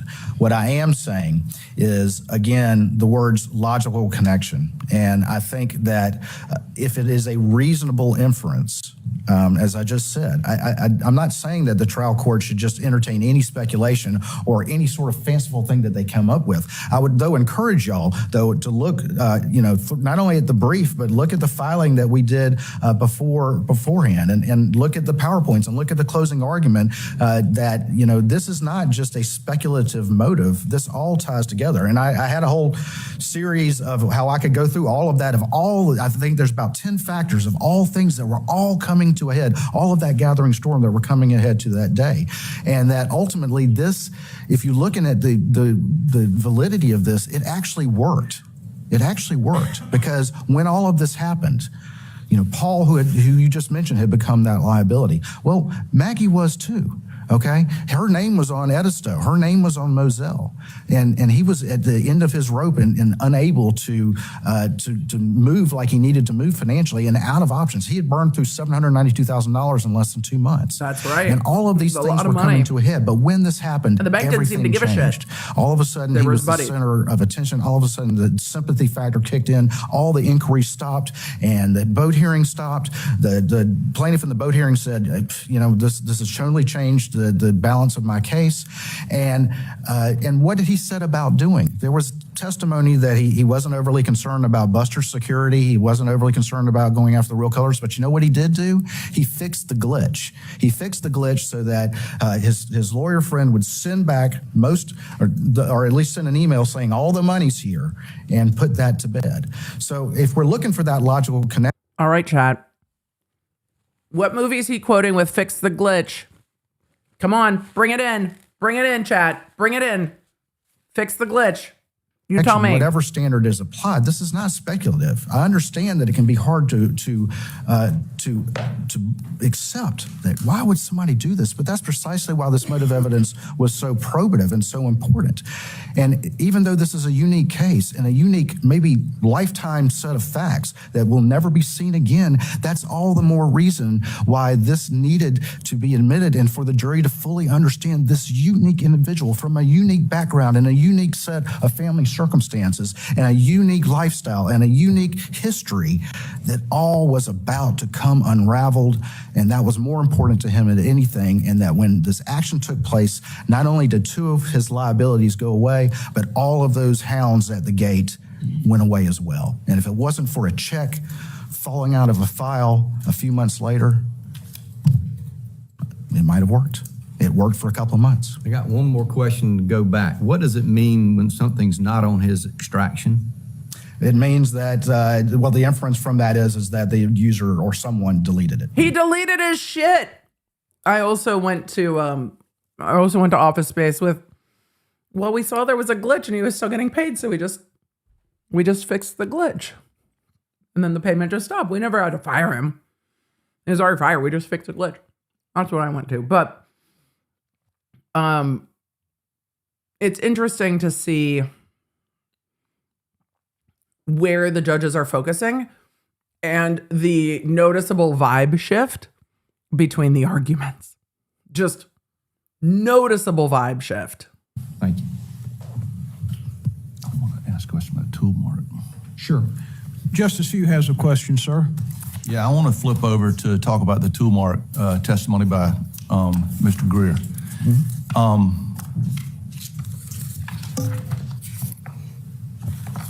There are a lot of cases around the country that have held that this idea of examining shell casings for tool marks is a valid method in trying to determine which guns a cartridge was cycled through. In fact, I'm not aware of any that go to the other direction. So abstractly, it seems to me like it's a valid theory. Maybe not. I'm just setting that aside for purposes of my question. But our cases have required not only that the theory be valid in the abstract, but that the theory be reliably applied. Justice Hill wrote about this in Warner at the Court of Appeals. We decided a case called Galloway recently where we stressed it. And really, I think if you go all the way back to Watson, that's what the court was talking about. As I read this record, there's nothing, I mean, literally zero, about how Paul Greer used the method. He says he used it, but he didn't say, I found 4 different individual markings. He didn't say, here they are, here's where they were, nothing. And the thing that really troubles me about that is the defense didn't ask for hearings to the best of my recollection. I'm curious to see I'm curious to see their further discussion on this point, because I just don't remember what happened at trial when there were objections to it. During the cross-examination by Mr. Griffin, I think this was in front of the jury, Mr. Griffin says, isn't your opinion in this case about the shell cartridges being fired from the same 300 blackout, isn't that based upon your presumption that each 300 blackout manufactured in the world makes unique tool marks when it cycles a bullet and ejects it? Thank you, chat, for reminding me that they had a hearing. There were so many hearings outside the presence of the jury in this trial. I just don't remember which one is which, because there were a bunch of them. Now, that's a legit question. For a tool mark and firearms examiner, in my view of it, there's only one answer, and it only has one word, and the answer is yes. It's like DNA. If DNA is not different in every individual, then the fact that DNA, it would be of no use to anybody. Fingerprints are the same way. If fingerprints weren't unique to every individual, then we wouldn't have fingerprint evidence. We also don't have tool mark analysis of cycled gun cartridges unless each gun makes a unique individual mark, right? Yes, sir. So when you don't tell the jury anything about how Greer applied the method, and Greer mistakenly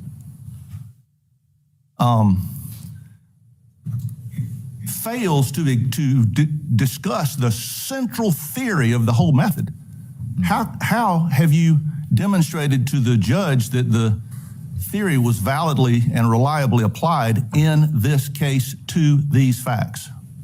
Yes, sir. Well, I think as we look at the specifics of the testimony, and I would start with, I think with this issue and frankly the TARP issue and the cell phone issue, that these are questions that go to weight, not admissibility. And I understand what you're saying. What Judge Hill said in Warner, or what this court said in Galloway. Right. That's not the law. Right. Okay. Well, ultimately, I think that in this particular instance, if you look at the entirety of his testimony, he went through the acceptance generally of this for over 100 years. He went through the SLED procedures. He went through the acceptance and peer review in journals and the quality control procedures, the blind review. So while there may not have been a more specific explanation of that, the general discussion of the applicability and the reliability of the science was clearly in this record. And on top of that, I will also point to this that was in the record that shows that reliability. I love that Creighton's like, number one. Literally, for those of you listening in the background, Creighton's like, don't yell at me yet. Let me finish. Let me finish. Just let me finish. Don't yell at me yet. Let me just finish my argument on this point. Is that the examiner was able to distinguish between the cases around Maggie's body and the cases outside the gunroom door and the cases across the street and say that those were all cycled from the same weapon, but was able to distinguish those from matching it to the one blackout that was recovered. Okay. And so that distinguishing right there shows an inherent reliability to the science. And on top of that, then another blind examiner came up with that same conclusion. So that ability that was in the record to separate the wheat from the chaff answers the question, even if it wasn't explicitly answered, as Your Honor points out. Thank you for your answer. All right. Mr. Waters, thank you so much. Appreciate your argument, sir. Right. Thank you, Chief Justice and the court. Mr. Barber, you're going to handle a reply. Okay. All of the defense attorneys are talking today. Mr. Chief Justice. I got to say, y'all know I'm biased. I like Mr. Barber a lot. Mr. Barber, it's good to see you again, sir. All right. Let's continue. This may please the court. I want to ask you, because it's fresh, you don't get 3 minutes uninterrupted. I was listening very carefully to all the arguments. Mr. Waters was trying to defend the admissibility of the expansive nature of the 404B. And I thought he made a very compelling point. I love that they get back to the beginning. They get back and they're like, you don't get any free minutes. You don't get any free minutes. No free minutes. Questions right off the bat. This is now getting into the defense reply or the defense rebuttal. This is the defense motion. They get the final word. So we are into the defense reply. Because one cannot fully understand, I think he used the word bowling point, without all of these interconnections. Anyone else surprised hearing the Chief Justice? Anyone else surprised hearing him say Mr. Waters made an excellent point? Because it felt like this man was just yelling at Creighton. And he's like, Mr. Barber, which is why it's hard to judge a panel that you don't watch often, because it might be their demeanor with everything, because generally appellate judges bring the same level of smoke for everybody. But it's interesting to hear him turn around and be like, so Mr. Barber, Mr. Waters made an excellent point. We're like, you thought so? Okay. Very, very interesting. All right, let's see what he asks the defense. One cannot fully understand, I think he used the word bowling point, without all of these interconnected parts. And so that's the logical connection that gives the judge the discretion to allow the fact finder to consider the evidence. So I'd like you to address that 404B issue, and particularly that position argued by the state. Yes, Your Honor. I thought that the strongest point, I really counter that, was look at what was actually admitted. We had the victim impact testimony from the financial crimes, which I think the questions made clear have no connection. What did they connect to? Mr. Waters had a theme through his examination of all the witnesses. He asked every one of them, did you know the real Alec? Did you really know him? That was a question that was asked every single acquaintance. Did you really know him? You didn't really know him, did you? The theme there clearly was that you didn't really know. He's really capable of anything. Now, he's a bad person. You don't know what he's capable of. And that's why that evidence that's why you had the mentally disabled, victim of a financial crime, which has nothing to do with the supposed motive of I need to conceal something because I might get caught. Right. It has to do with, you don't really know me.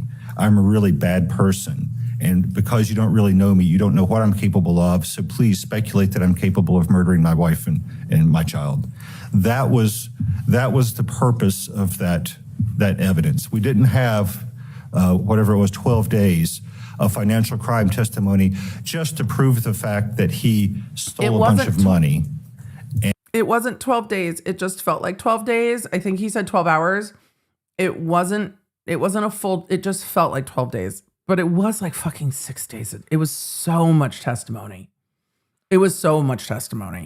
And might possibly have had some fear that he might one day be caught for having stolen that money. And then the speculation is, well, he wanted a distraction, and we can talk about why this would, the logical leap to I'll just murder my family and be the center of attention, and how that's somehow going to get scrutiny off of me, obviously doesn't make a lot of sense.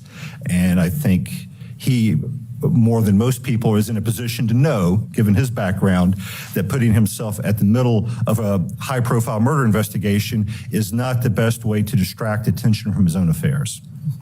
So I believe that's why that's the logical disconnect. And then the real reason that it's admitted is this trial theme that you'll see in every single witness who had a personal acquaintance with him. Every single one asked, did you know the real Alex Murdaugh? And that's why that was admitted. Thank you, sir. If I could, I would like to speak a little bit to the cell phone questions that both got, I believe, respectfully, maybe the factual predicate behind some of the questions might have been a little off. By way of very quick background, the iPhone has a database that records with a timestamp every time the screen lights up, every time it goes off. Various events will cause the screen to come on and off. An incoming phone call turns it on. It stays on for a period of time. It turns off. Incoming text messages, other kinds of alerts. And then there's this rise to wake feature, which is slight movement of picking up the phone causes it to come on and off. Now, there's an entirely separate feature called an orientation change, which is it moves a different way enough to rotate the screen. We've all seen from portrait to landscape. And that only happens if the screen's already lit. The importance of all this is Maggie's phone screen was lit continuously from about 9:02 to almost 9:07 p.m., right?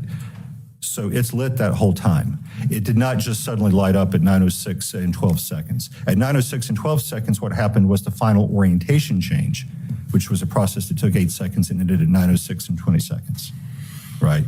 And at that time, at that exact time, there was an incoming call from Alex Murdaugh. Right, so it's rotating. Someone's rotating it while he's calling the phone. Her phone was lit up that whole first 5-6 minutes because he was called her phone, I believe, 3 times, texted 1 time. It stays on for a minute after. That's why it stayed on the whole time. So it could have, if the issue is with the screen lit, it was lit at 9:04, 9:05, 9:06. So if throwing it out of the moving car causes the screen to light up, it could have been thrown out at any of those times. But it goes off before 9:08 and 20 seconds, which is when we now know, drove by the point where it was recovered. So the screen is off that whole time. It doesn't come on again until there's another call, 20 minutes later, right? So it's dark the whole time he passes it. So the issue is... This is all directed at my questioning Mr. Griffin about the importance of the expert, of the testimony, the evidence. Yes, Your Honor, absolutely. Your answer is that it's important if the murder occurred between 9:02 and 9:07. Why is it important if the murder occurred after 9:08? Your Honor, it's not when the murder occurred, it's when after the murders, when a phone is thrown to the side of the road. Right, but the phone wouldn't have been thrown to the side of the road before the murder. Correct. The point is that at the time that we know for certainty the defendant drove past where the phone was thrown. The screen never came on. There's a long period of time before that when the screen is on continuously. You make a great point. If all this occurred before 9:07, then my questions to Mr. Griffith were, as you pointed out, factually flawed. Mm-hmm. But if it all occurred after 9:08, now you answer the question, because I think the validity of my question is now squarely on the table. If your question is, could it have been thrown out after 9:08 p.m., then the answer would be that would be inconsistent with the screen not coming on, yes. The point is the phone had to be thrown out before he drove past that spot. And that fact was not known until near the close of the state's case, right? Because somebody at General Motors was watching the trial, saw when the FBI agent testified on cross. I forgot about that. First of all, Mr. Barber, as always, a breath of fresh air. It is such a linear and easy to follow argument that is so factually well explained. I appreciate it. I completely forgot that they didn't have all the car information until somebody at General Motors was like, wait a second, we can find that, because they were watching the trial. I had totally forgotten. So that's 3 cases now? 4 cases now? Oh, I totally forgot about that. I totally forgot about that. That they don't cooperate with murder investigations. Somebody took exception to that, and they produced accurate data. I mean, to pretty much every 3 seconds, not from his vehicle, but from a server General Motors keeps, far away, tracking his every movement, even though it was years earlier. And so all of a sudden, we know exactly where he is, and know with certainty it's to the second when he drives past that spot, and we know that the phone is dark the whole time. So the question becomes, is it possible to throw the phone out at that moment without the light coming on? And as Mr. Griffin said, we don't know how it got there. Somebody could have stopped the car and gently put it out, but we know he didn't do that. So that's right, because his car was moving. The testimony from the defense was, here's the feature, everyone can see it. I'm not qualified to say whether throwing it from a car will cause it to do whatever. And we had an accident reconstruction guy who was qualified to say that. But then the defense rebuttal expert, they bring in a chain of custody expert from their direct who says, well, I threw it around my office. No one saw me do it. But I'm here to offer you what Mr. Waters accurately described as an expert opinion, that if it's a gentle motion, this is what it does, but if it's a violent motion, this is what it does, and this is why it's programmed to do and behave in that fashion. That's clearly expert testimony. It was well beyond his expertise. It was offered as somebody who knows how to use Celebrite to download the extractions that we've been talking about. And as to the preservation, it was immediate objections as soon as this came out. The motion was renewed the first time the jury left the room. The judge ruled, Judge Newman ruled for the reasons he gave in the record, which we assign error to. It was not an untimeliness ruling. So I don't believe that there's merit to the preservation argument there. The judge even said that the objection was preserved for the record. Is there any dispute that Mr. Murdaugh called 911 20 seconds after OnStar recorded that he arrived? That's a good question, Your Honor. You've been real quiet, Your Honor, but no, you've asked very good questions. Timestamps that OnStar produced and the 911 timestamps are not in dispute. I would note that the nature, it's a rural area, and just because you first got there, it's dark. You don't necessarily immediately see someone the first second OnStar says that you pull up, and you've got to get out and look, and then his phone is connected to the Bluetooth. Well, what do you say to the state's argument that that's not enough time for him to do what he said he did, which was go check on the bodies, which were 30 feet apart? In 20 seconds, to look at 2 bodies that are 30 feet apart, I don't think that's impractical at all. I think I could, if you think about one pace is about 3 feet. If you're alarmed, and you could take a pace in less than a second, right? That's not. You don't even have to break a run to do that. Can you, Your Honor, excuse me, Your Honor, I would like to introduce for the record that Alec Murdaugh is tall. And so he, with his long legs, because he is a tall human, could easily do all the things in that amount of time. Now, I think that the 20-second timing is very close to process all of the information you're seeing, try to turn Paul over and do all the things and then make a call. I think 20 seconds is not a lot of time. And the state argued he didn't need to go look at everybody because he already knew what he was going to find. He was planning to make that call when he got home. That's why he called so quickly, because he was planning. He already knew exactly what had happened. And the defense is saying, no, he had plenty of time to go try to flip over Paul and go look at Maggie and process everything he was finding. That's where those arguments were about the time between the OnStar and the phone call. Ms. Kim said, poll, who is taller, Murdaugh or Banfield? I think objectively Murdaugh probably is the taller human than Banfield. Comments or argument about the But nobody brought Murdaugh cookies that we know of. So there's that. Clerk of Court. Absolutely, Your Honor. I think the most important point to point out with that is that there was absolutely no finding by Judge Toll that Juror Z was dishonest. That is not a finding. I mean, that's not what he said. Not credible is what he said. She was ambivalent. Your Honor, she said that only as... Waters said that Juror Z was not considered. I don't think he said that Juror Z was lying. And then the court is refining further about Juror Z being ambivalent. To her response to the question forbidden by 606B about the influence this had on her deliberations in the deliberation room. She said she was ambivalent whether it was that or pressure from other jurors during deliberations. There was no question of her credibility when she was recounting what Clerk Hill said to her before deliberations began. None. The only evidence presented at that hearing, the only evidence contradicting anything Juror Z said or the alternate said or that was proffered by the egg juror in affidavit, the only evidence whatsoever was the testimony of Clerk of Court Becky Hill. It was not credible at the time, and it turns out that Judge Toll, was good at judging credibility because it has since come out that she perjured herself at that hearing when testifying about a different issue about her conduct at Also the that trial. part.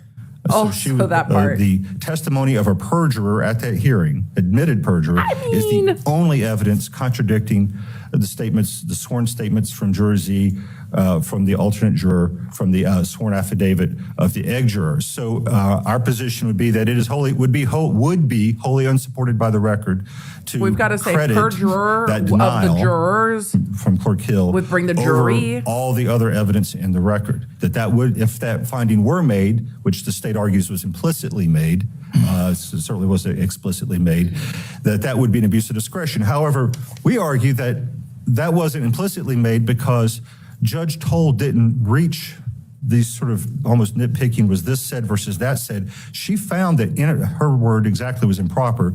Improper comments were made to the jury. She found that it was a deliberate attempt to influence the jury, that she had a book deal. That was all found.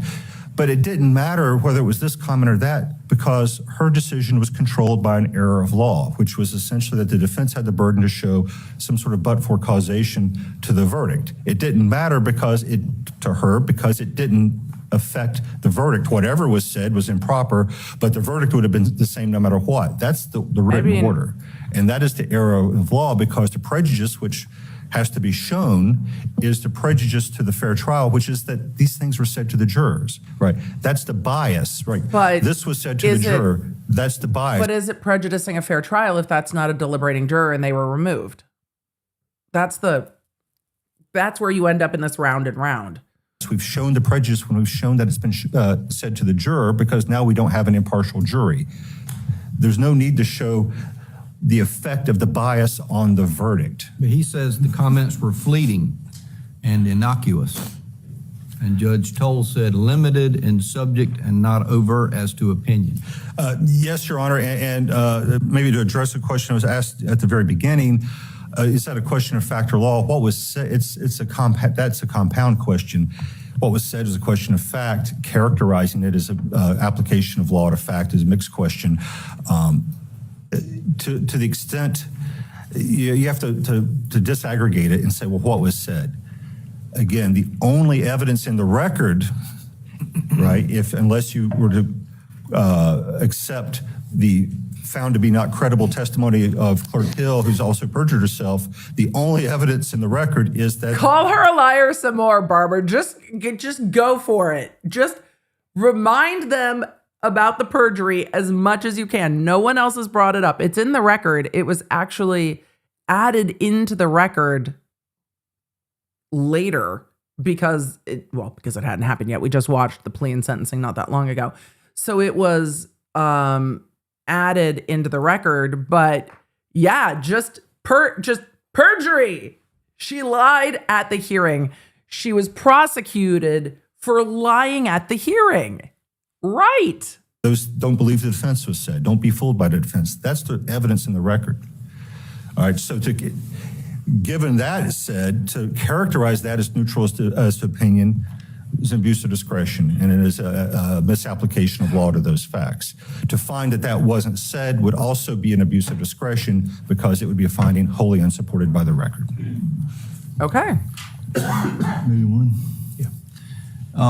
I'm just going to remark that it's not fair to you and Mr. Waters that y'all had to talk about every issue, and these other two deadbeats over here only had to talk about half of them. What the fuck is happening? What? Why? The chumminess is making me deeply uncomfortable. I don't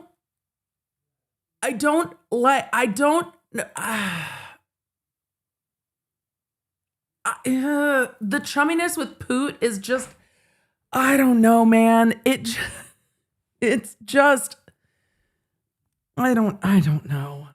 It's off-putting at the appellate court, but I don't watch this court often, so I don't know the demeanor of this bench. This might just be all of the vibes all the time, but I just don't.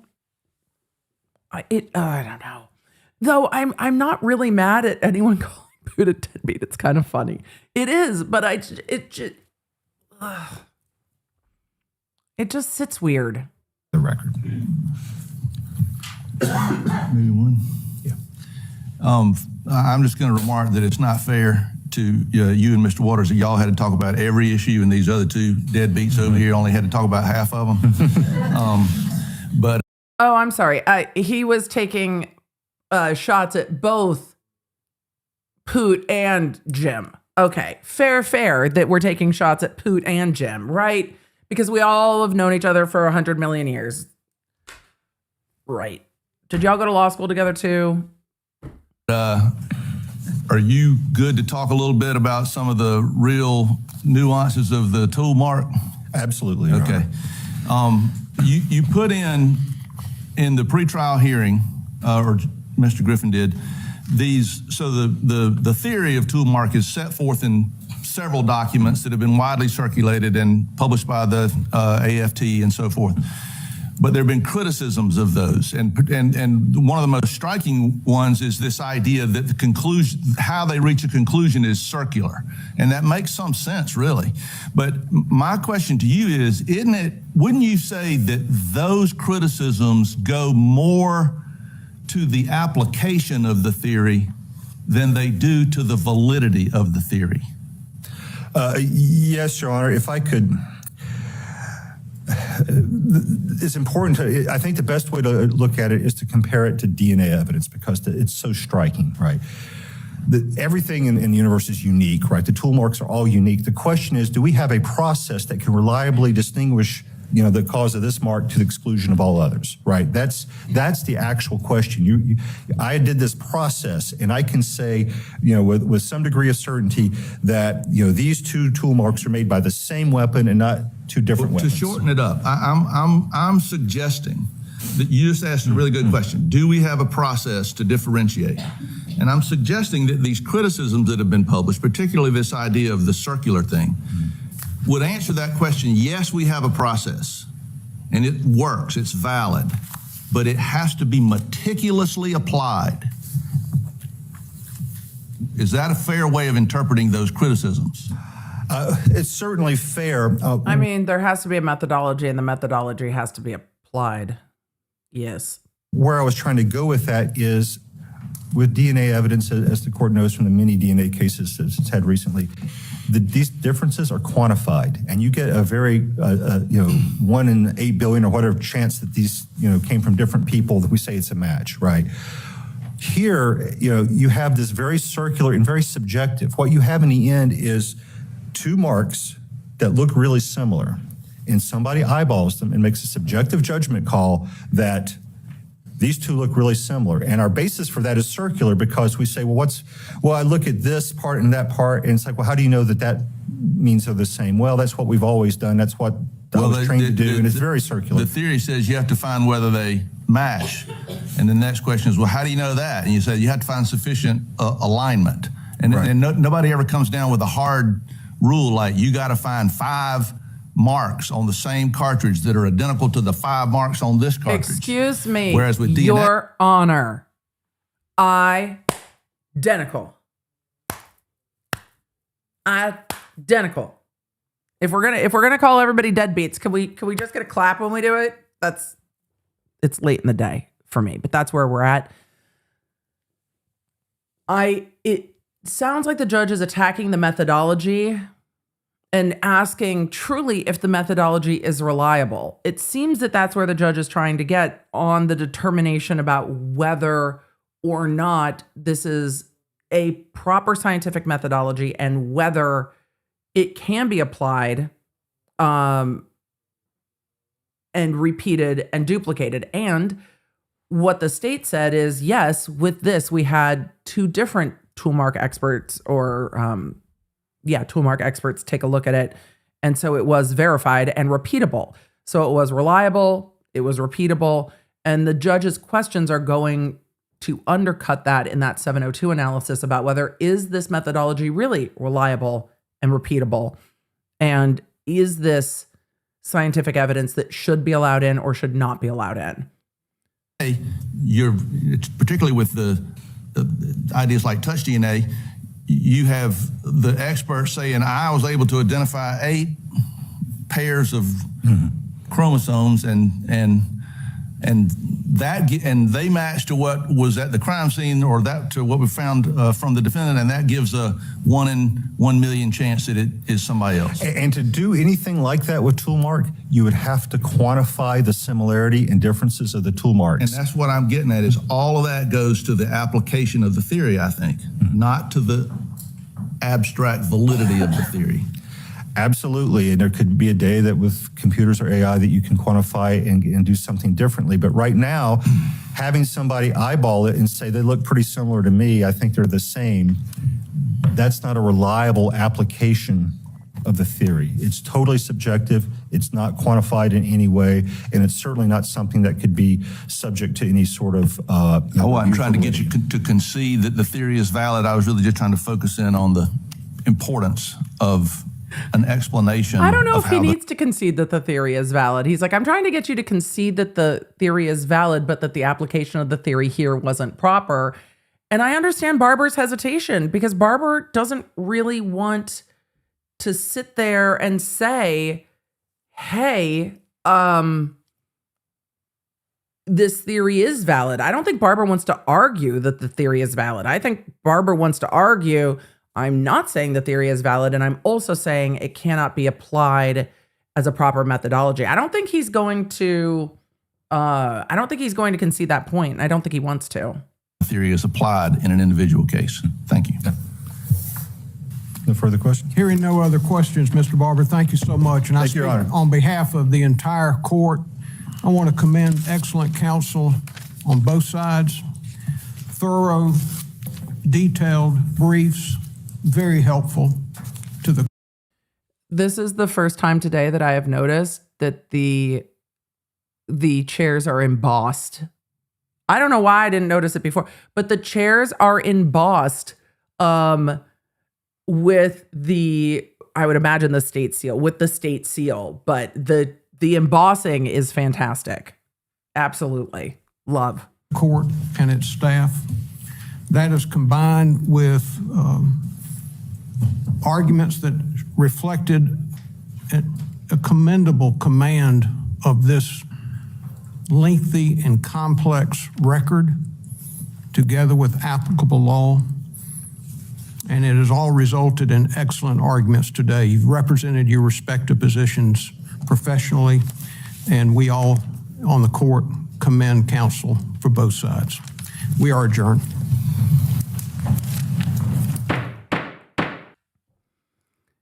And just like that, we're at the end of the oral arguments for the Supreme Court of South Carolina. Anyone else tired? Me too. I get it. That is a long day of oral arguments because for these justices, at least, the clock meant absolutely nothing. They're like, it's a suggestion. It's just a suggestion. I really wish that defense counsel Barber had argued a lot more. I wish he would have just taken over whatever Jim Griffin was arguing and had just done that argument too. I personally find him much easier to follow. I understand Poot's style is always going to be very chummy, very, Poot's Putin. And like, hey, everybody, Poot's always kind of filibustering in court. And that is very much his style.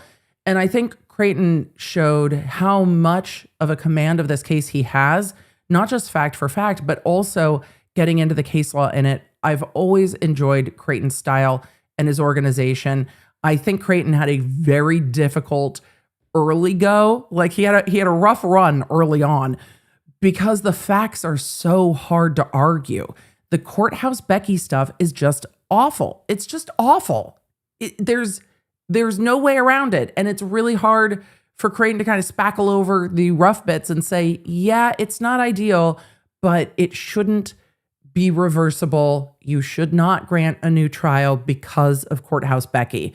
When we get to the other arguments, you could see Creighton's demeanor and his argument change a little bit much faster, much more, and then, and this fact, and this fact, and this fact, and this is how it all comes together, and this is why it's necessary. You can see with Creighton, it's easier to push into those later arguments in the analysis of the financial crimes, the analysis of how much 404 evidence came in this case, and then discussion of the other experts and an expert torn experiment. If the court, and it's going to take the court probably months to come back with a ruling on this, I wouldn't expect it in a couple of weeks. I would think we're a few months out. I don't know how fast the South Carolina Supreme Court generally rules. Most courts take a few months at a minimum. So it's not going to be anything swift. They are going to take those arguments under advisement. They're going to think about it. They're going to discuss with each other before they fashion a ruling. If they are inclined to grant Alec Murdaugh a new trial, there are a lot of grounds for them to do it. The Courthouse Becky grounds, I think, are the easiest grounds for them to grant a new trial. The Courthouse Becky stuff is really difficult to overcome, I think, for the state. And it's just going to depend on how the court wants to apply that standard, if they agree with the way Justice Toll applied that standard, or if they don't agree, or if they think that the standard should change because there is a split authority on the standard when it comes to state actors interfering with a jury.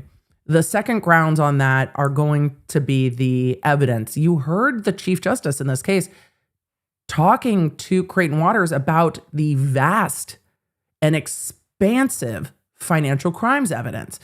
And was too much sympathetic evidence allowed in that went beyond just, yes, he stole from this client, yes, he stole from that client, fake forge, and move on.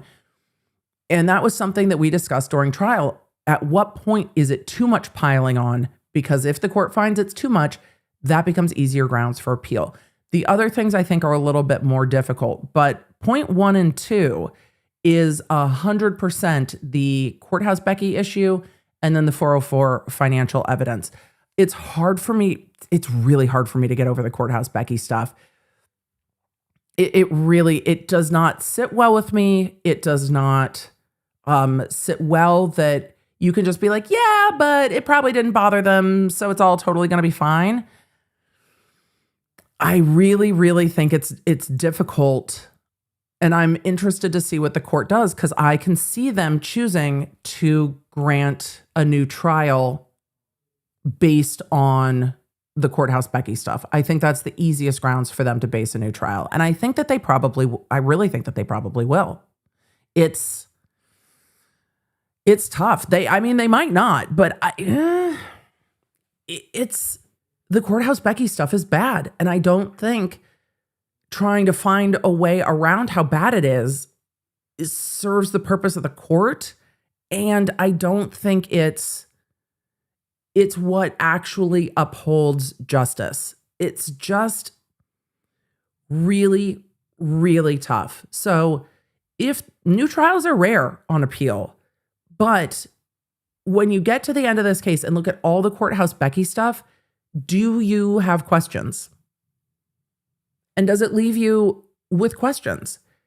And if the court's takeaway is this is unsettling, and you cannot allow this to stand, you grant a new trial.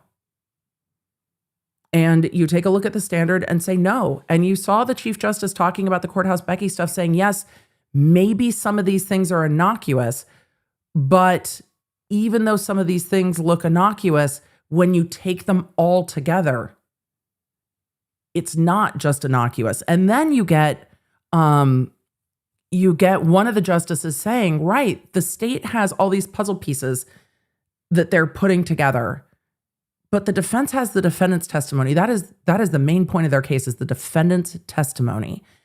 And when you get to the defendant's testimony and you've got the clerk of court saying, watch his body language.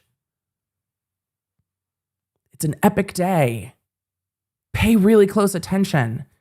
And one of the jurors saying, and then Egg Lady juror saying everything, but one of the jurors saying that her takeaway from what Courthouse Becky said was Courthouse Becky's, the way that she was talking about don't let him fool you, was the insinuation that Murdaugh was just going to get on the stand and lie. And once you have somebody comfortable enough to start seeding those thoughts to jurors before the defendant even testifies, how can you know that their verdict wasn't impacted by that? And so I will be very interested to see. I think it is a possibility. And in most appeals, I'm like, yeah, good luck with that. I think it's a possibility. Oh, I have just mascara all over the top of my eyebrows. We're a mess. I think it's a real possibility here. And that's not, it's not anything but what it is. I think the court acknowledged multiple times, and the defense attorneys and all the attorneys acknowledged multiple times, nobody wants this to go to another trial. But that might be what justice requires. So we could see another trial here. It's rare. It's rare. Just like the defendant testifying, it's rare. It's rare, but we could see another trial here. All right. It's my understanding that the defense wanted to take a little victory lap after this. And so we're going to go take a look at what the defense had to say. But yeah, you guys, Courthouse Becky might have fucked it. But no matter what you think of Alec Murdaugh, what Courthouse Becky did is awful. So, yeah, it's a very, very real possibility, which is rare in appeals, but it's a very real possibility that Becky's behavior impeded this jury. Yeah, very real possibility. All right, let's take a look at the presser after. Holy shit! The extreme close-up. I'm so sorry, Mr. Barber. The extreme close-up of Mr. Barber. Why? Why? I very much like Mr. Barber, but that was so funny. Just Lord. Answer All right. questions. We have no statements to make. Poot, excuse me, Poot. You want to talk more about Aaron Burr, sir? We know that you do. Ask him about Aaron Burr. Ask him more about Aaron Burr. Okay, we're going to answer questions. Poor Mr. Barber. Oh, that was rough. Oh, Mr. Barber, I feel for you. We have no statements to make. Anybody got a question? Excuse me, if you have no statements to make, why is there a full array? Why is there a full array of microphones? Also, why? Why is there a full array of microphones? Now I have an eyelash in my eye. Good Lord. I'm a mess. You're a mess. Ugh. All right. Here we are. Why? Why? We have nothing to say, and yet there are cameras and microphones. Why don't we have a statement? We just spent 3 friggin' hours making statements, okay? We're done with statements.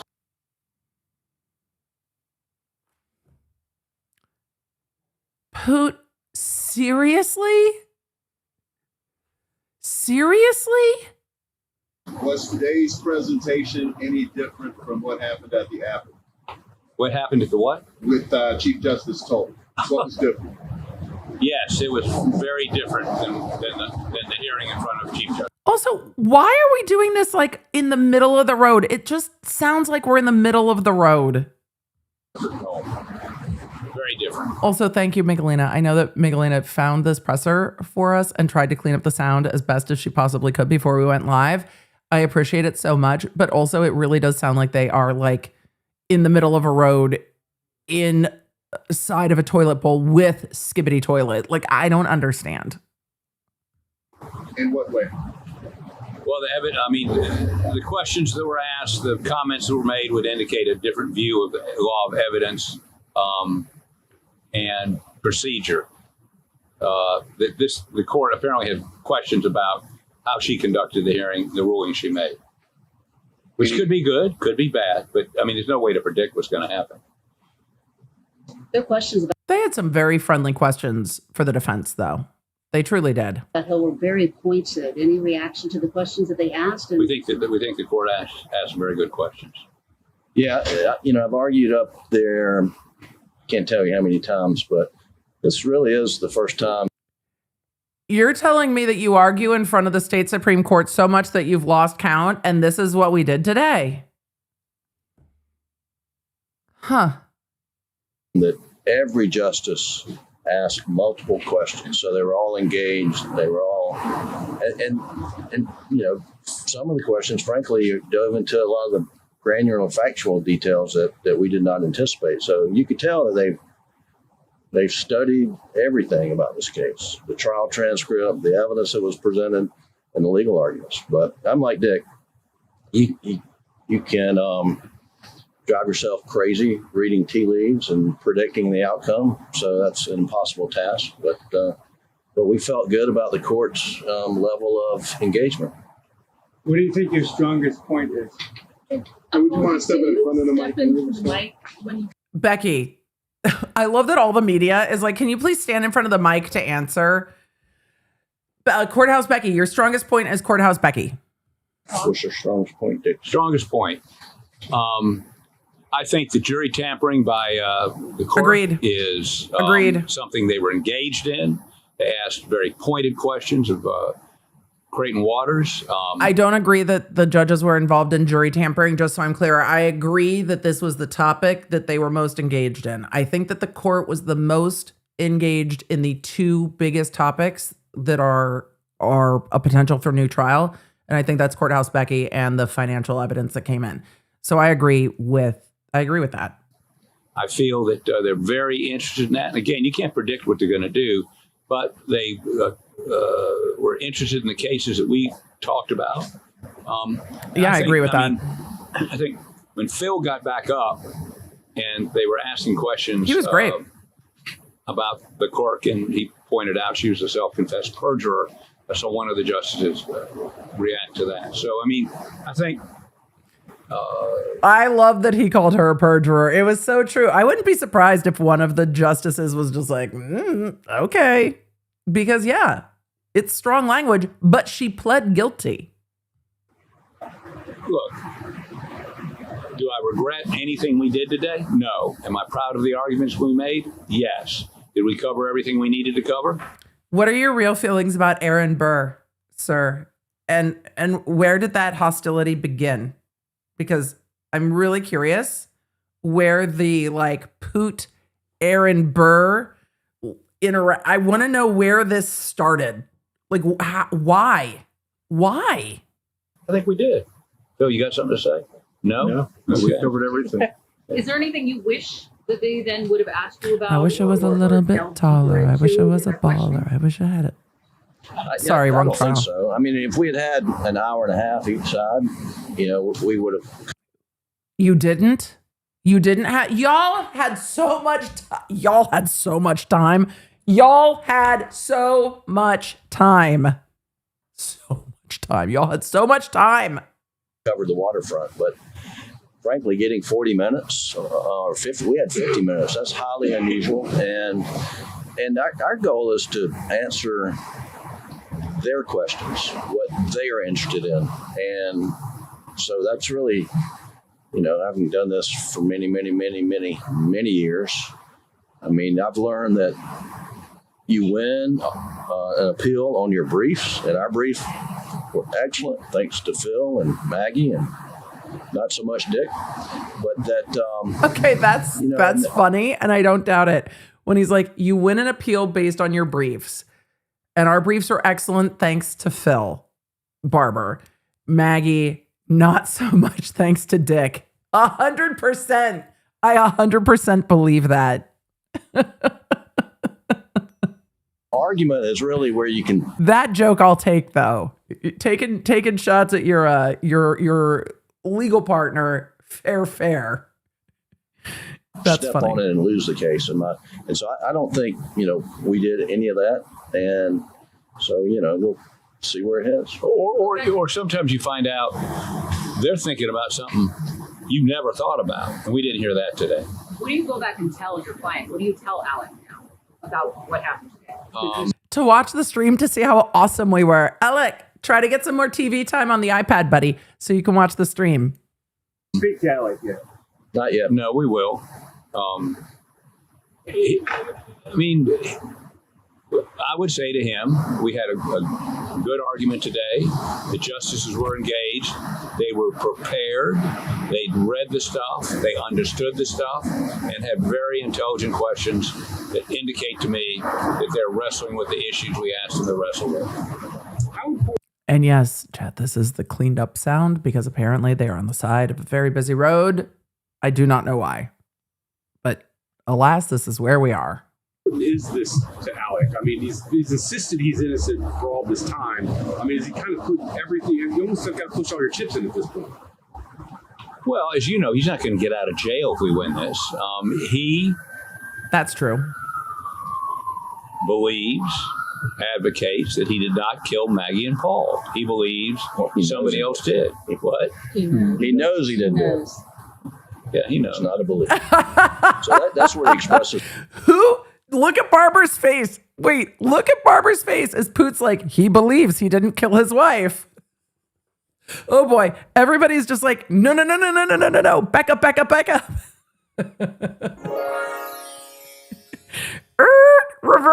Reverse. Nope. Back up. No. No.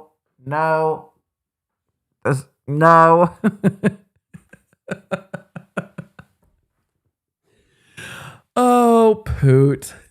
All right, I'm backing that up. We're going to watch that again. Anyone listening in the background, hi. You guys have been so productive today. I'm proud of you. You guys have gotten a lot of shit done today. Come on back and take a look at Poot. Poot, step right in it. Come watch Poot step in it and watch Barber's reaction. And I listen to whoever off screen is trying to fix it. Someone off screen is trying to fix. No, he knows he's innocent. Oh boy, we might end up with Code Brown on this one. It's pretty funny. Oh boy. Well, as you know, he's not going to get out of jail if we win this. He believes. I'm backing that up again. Okay, first of all, the sirens are so distracting. Watch the struggle. You guys, the struggle to say he believes. He was fighting to find a word for that. I have this in real time. This is not slowed down, but the hesitation, like he is fighting to find a word. And there's something you can say about Poot, whether you like his style or not. Poot is a theatric orator. He enjoys the spectacle of righteous indignation. He had the spectacle of righteous indignation in court. The man is generally not short on words. Ever. And yet, here we are. All right, I'm going to play it one more time. I had to back it up one more time. He's insisted he's innocent for all this time. I mean, is he kind of put everything, you almost got to push all your chips in at this point. Well, as you know, he's not going to get out of jail if we win this. He believes, advocates that he did not kill Maggie and Paul. He believes somebody else did. Barber is like, what are we doing? What are we doing? Barber's like, what are we doing? What are we doing? What are we doing? What are we doing? What are we doing? Barber's face is like, what is happening? Wow. What? He knows he didn't do it. Yeah, he knows. It's not a belief.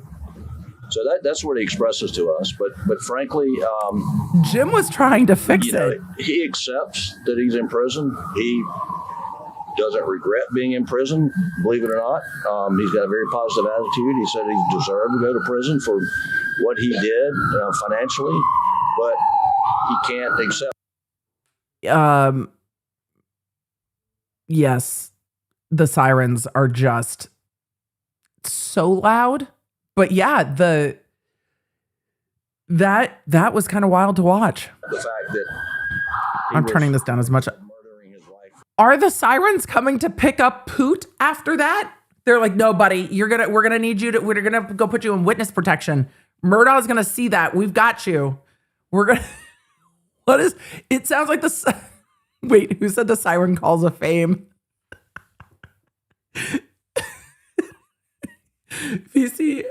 VCP Tane or I can't. Captain. Is that Captain? Did I put letters in the wrong place? Either way, in the chat said the siren calls of fame is hilarious, but freaking Poot. Which he constantly proclaims his innocence, and we believe him to be innocent as well. He always has. And of course, he says, since I didn't do it, Swed ought to go find who did. And again, oh, now you're just filling it. Now you're just spackling more information in, Poot. Poot all of a sudden is sitting there going, and now let me tell you what. And now let me say what happened. Okay. Now he's going to, look, now he's throwing some razzle dazzle on it. Now Sled needs to go find the real killer. Okay. And we believe him to be innocent as well. He always has. And of course, he says, since I didn't do it, Swed ought to go find who did. And again, one of our problems has been from the get-go. The way you always say. He was the primary suspect, the only suspect, and they've never really looked at anybody else. You all had 5 minutes uninterrupted by each justice. What goes into how you strategize for what goes into those first 5 minutes? I think Jim Griffin's laugh tells us all we need to know about his arguments today. By each justice. What goes into how you strategize for what goes into those first 5 minutes? Well, first of all, we didn't know. We did not know until we got there, okay? So what I typically do is write 2 or 3 minutes I mean, we all been in court, in appellate courts, where you get 12 seconds into your so-called prepared statement, and then the questions come. So yesterday, as we were getting ready, we sort of had a bet going how long it would take for them to interrupt us. That's funny. But I think actually, over under was 2 minutes. Right. So when the chief says he'd give us 5 minutes of uninterrupted time, that was good. Very good. Okay, very so they good. were surprised. They didn't know. Scotty didn't know. Argument, the chief is talking about how we had excellent prosecutors, excellent defense attorney, but we had a rogue clerk of court. So even if we accept the truncated version of the trial comments, it's still improper, perhaps not to the point of reversal. He responds and says that actually proves my point that she was insignificant. Can you respond to that? I'm not going to argue with Creighton about Anymore. his position. I would say we respectfully disagree with Creighton's characterization. If Alec Murdaugh is given another trial, will you all be the ones who? That's the real question. If Alec Murdaugh gets another trial, y'all gonna do it? And if you do, how are you getting paid? We very much would like to know. How are you getting paid? We want to know. Defend. That's up to Alec, but right now we believe we will be. Oh boy. And defeat, is it? What's the next step? Federal court. And the following question was, and if defeated, what's the next step? And they said federal court. So they will try to take it up to the federal Supreme Court. After today, can you tell me what's next? No, the Supreme Court's going to take. Can you tell us what's next? No. We have to wait to see how the Supreme Court rules, right? What's next? But they'll rule and on their schedule. Views Through a Lens said, Poot, we want the scoop. I know we've got Poot on a stoop. We need Poot with the scoop is what we need. Not our schedule, so. Could be a couple months, could be a year. You don't know. Could be a month. Could be a month. Who knows? So there's the answer to y'all's question. Okay, how long could it take for them to rule? Could be a couple months, could be a year. On their schedule, not our schedule, so. Could be a couple months, could be a year. You don't know. Could be a month. Could be a month. Who knows? So it's not going to be a month. In this law business, you wait for courts to make decisions. It just goes with the territory. If you're in a hurry, don't practice law. If this appeal is denied, do you feel like a stronger That's case actually before federal true. court, especially with Renner? Well, we got the same case, just a different venue, and in the Fourth Circuit, the Abbott's case, Evitz or whatever it is, it just came out. Not just came out, but it's right on point. We feel the federal courts would. I believe the way they were asking questions today, they believe that Rimmer's the law here, contrary to what Judge Toll ruled. So yeah, and which is a very, very big deal. If they think that the standard, not the standard Justice Toll followed, but the other standard applies, it's a huge deal. And that will switch how they rule.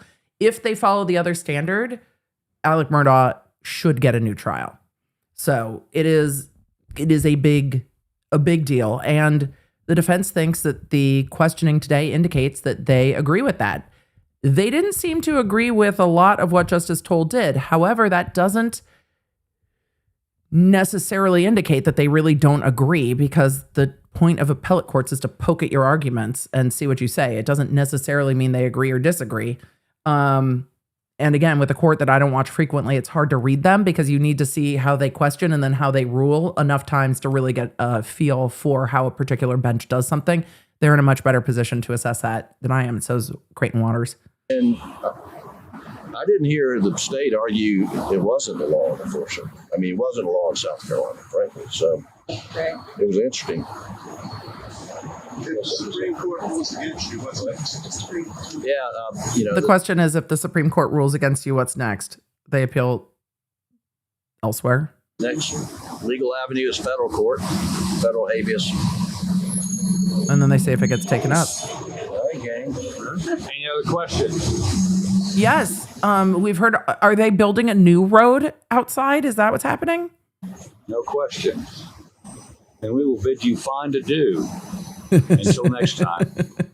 And there probably will be a next time. He's like, just bring the cameras back, everybody. And there probably will be a next time. Well, I guess we see what Poot thinks. Until next time. And there probably will be a next time. Has anybody heard Dick Harpootlian has a book out? Oh, good God. Dig me a grave. What? Wait, what? Did you? I think Phillip Barber just snort laughed. That's amazing. What is happening at the end of this presser? Oh my God. And there probably will be a next time. I had to rewind. Has anybody heard Dick Harpootlian has a book out? Dig me a grave. Highly recommended. At your local bookstore or on Amazon or you can get it on Kindle or Kindle. You get, and by the way, you read it. If you buy the audiobook, we hired a guy to read it who's extraordinary. You didn't read it yourself? Come on. Why does everyone in this case have a book? Damn it, I need a book. That's it. That's it. That's it. That's it. We're writing a book. That's all. I'm done. You get a book. You get a book. We're doing a book. That's it. That's all. Oh my God. Why does everybody have a book? I thought you read it. I did. Okay. Wait, he read his own book? Of course he did. We hired a guy. Kindle, you get, and by the way, if you buy you read it. If you buy the audiobook, that's right. we hired a guy to read it who's extraordinary. I thought you read it. I did. Okay. So if the last thing you want to hear at night is me, buy the audiobook. All right. Thank you all. Thanks. Oh my goodness. None of us. We thought it was going to be Gotcha. Thank y'all. Oh my God. Okay. All right. Safe travels back on. Thanks. Good to see you. Yes, good to see you. Thanks. Oh, no, that's not. Well, Mine was here. I guess criminal cases need to be accompanied by books. I guess that's the expectation. I don't even know what that was. Wait, it's actually called that? I thought he was joking.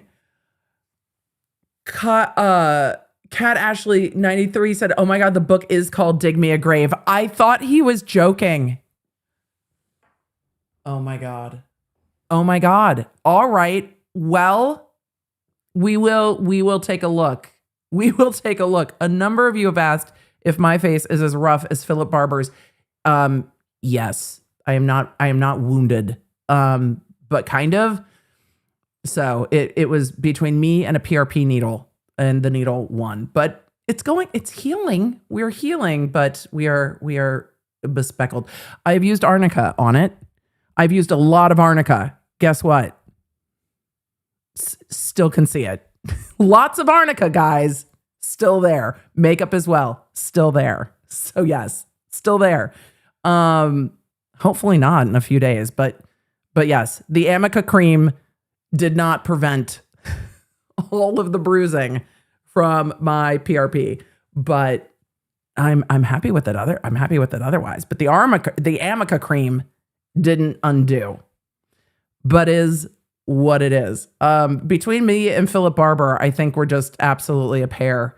Or you can say that it happened because I was in the pit at the Offspring concert, but honestly, that would have broken my glasses and I probably would have torn a meniscus much more readily than that. But no, a number of you have asked, so that's yes, and hopefully we'll be gone by next week. So yes, we definitely need a bruise kit. No, we don't. We already have a bruise. We don't need a bruise kit to make a new one. Amica cream.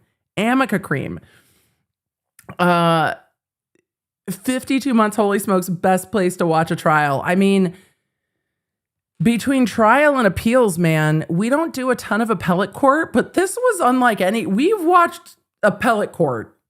This is unlike any appellate court we have seen. This is a whole other situation. This was a wild day. Just an absolutely wild day of court. And I'm glad we got to do it together, Law Nerds. I'm going to answer some questions, and I am exhausted. I can't believe how much time they gave them. I can't believe all of the things that happened. Today was crazy. It just really was absolutely wild, you guys. I don't have words. Truly don't have words. And I can't believe Poot's book is actually named Dig Me a Grave. I can't believe today we talked about the egg lady juror and fixing the glitch and I don't even and Aaron Burr. I don't even know. The Aaron Burr, everyone was waving guns around, well, they weren't actually waving guns around. Everyone was making fun of waving guns around. It was absolutely a wild day. Fargo, that's right. I didn't watch Fargo. Move on. Crack. They said at one point we got to talking about crack. Say crack again. So many of you said it so fast in the chat. It was like, say crack again. My brain is going to take a couple days to buffer on this, but I very much think that the defense is happy with how today went. I think that Creighton is stuck with Courthouse Becky. Here's the thing that's so frustrating, because prosecutors are used to being more in control, right? The defense gets a lot of what gets thrown at them. Prosecutors have a lot more choice in the process, especially early on. What you charge, who you charge. You can ask law enforcement. I mean, unless you're apparently in Norfolk County and they just don't give it to you, but you can ask law enforcement to run other tests or get you other things or do stuff. You have a lot more options, and the defense gets like, here, we did this. Good luck with that. And so for the prosecution, who can, and you can see it in Creighton's arguing, stand behind, like, this is the theory of the case, and this is why we advocated for this evidence to be in, and this is why we pushed for this financial evidence, and this is why we pushed for this, and this is why we pushed for that. And then the curveball of Clerk of Court Becky is the one area where the prosecution is just like, shit. Well, guys, it's not as bad as it seems, and that's not the position that the prosecution's used to being in most of the time, because normally they get to make a lot of those calls and then are standing there defending the calls that they made. And Becky is just the rogue elected, now felon, clerk of court. They haven't finished prosecuting her son yet, but the rogue clerk of court. Thank you, Pilates Law, and thank you, LEB and everyone else who gifted memberships today. I agree, South Carolina courts were wild today. I will not be streaming tomorrow, but we will be streaming Friday. So we are shifting days because we will be streaming Friday because we've got a sentencing on Friday. So I'm going to answer a few more questions, but let's chitty chat real quick. First, they finished picking a jury in the Corey Richins case. So that's wild, but they're not going to start opening statements until the 23rd. So they're not going to speed it up. They're just going to keep it on the same day when they keep it. So we'll be back. I know, I can't believe they picked it either.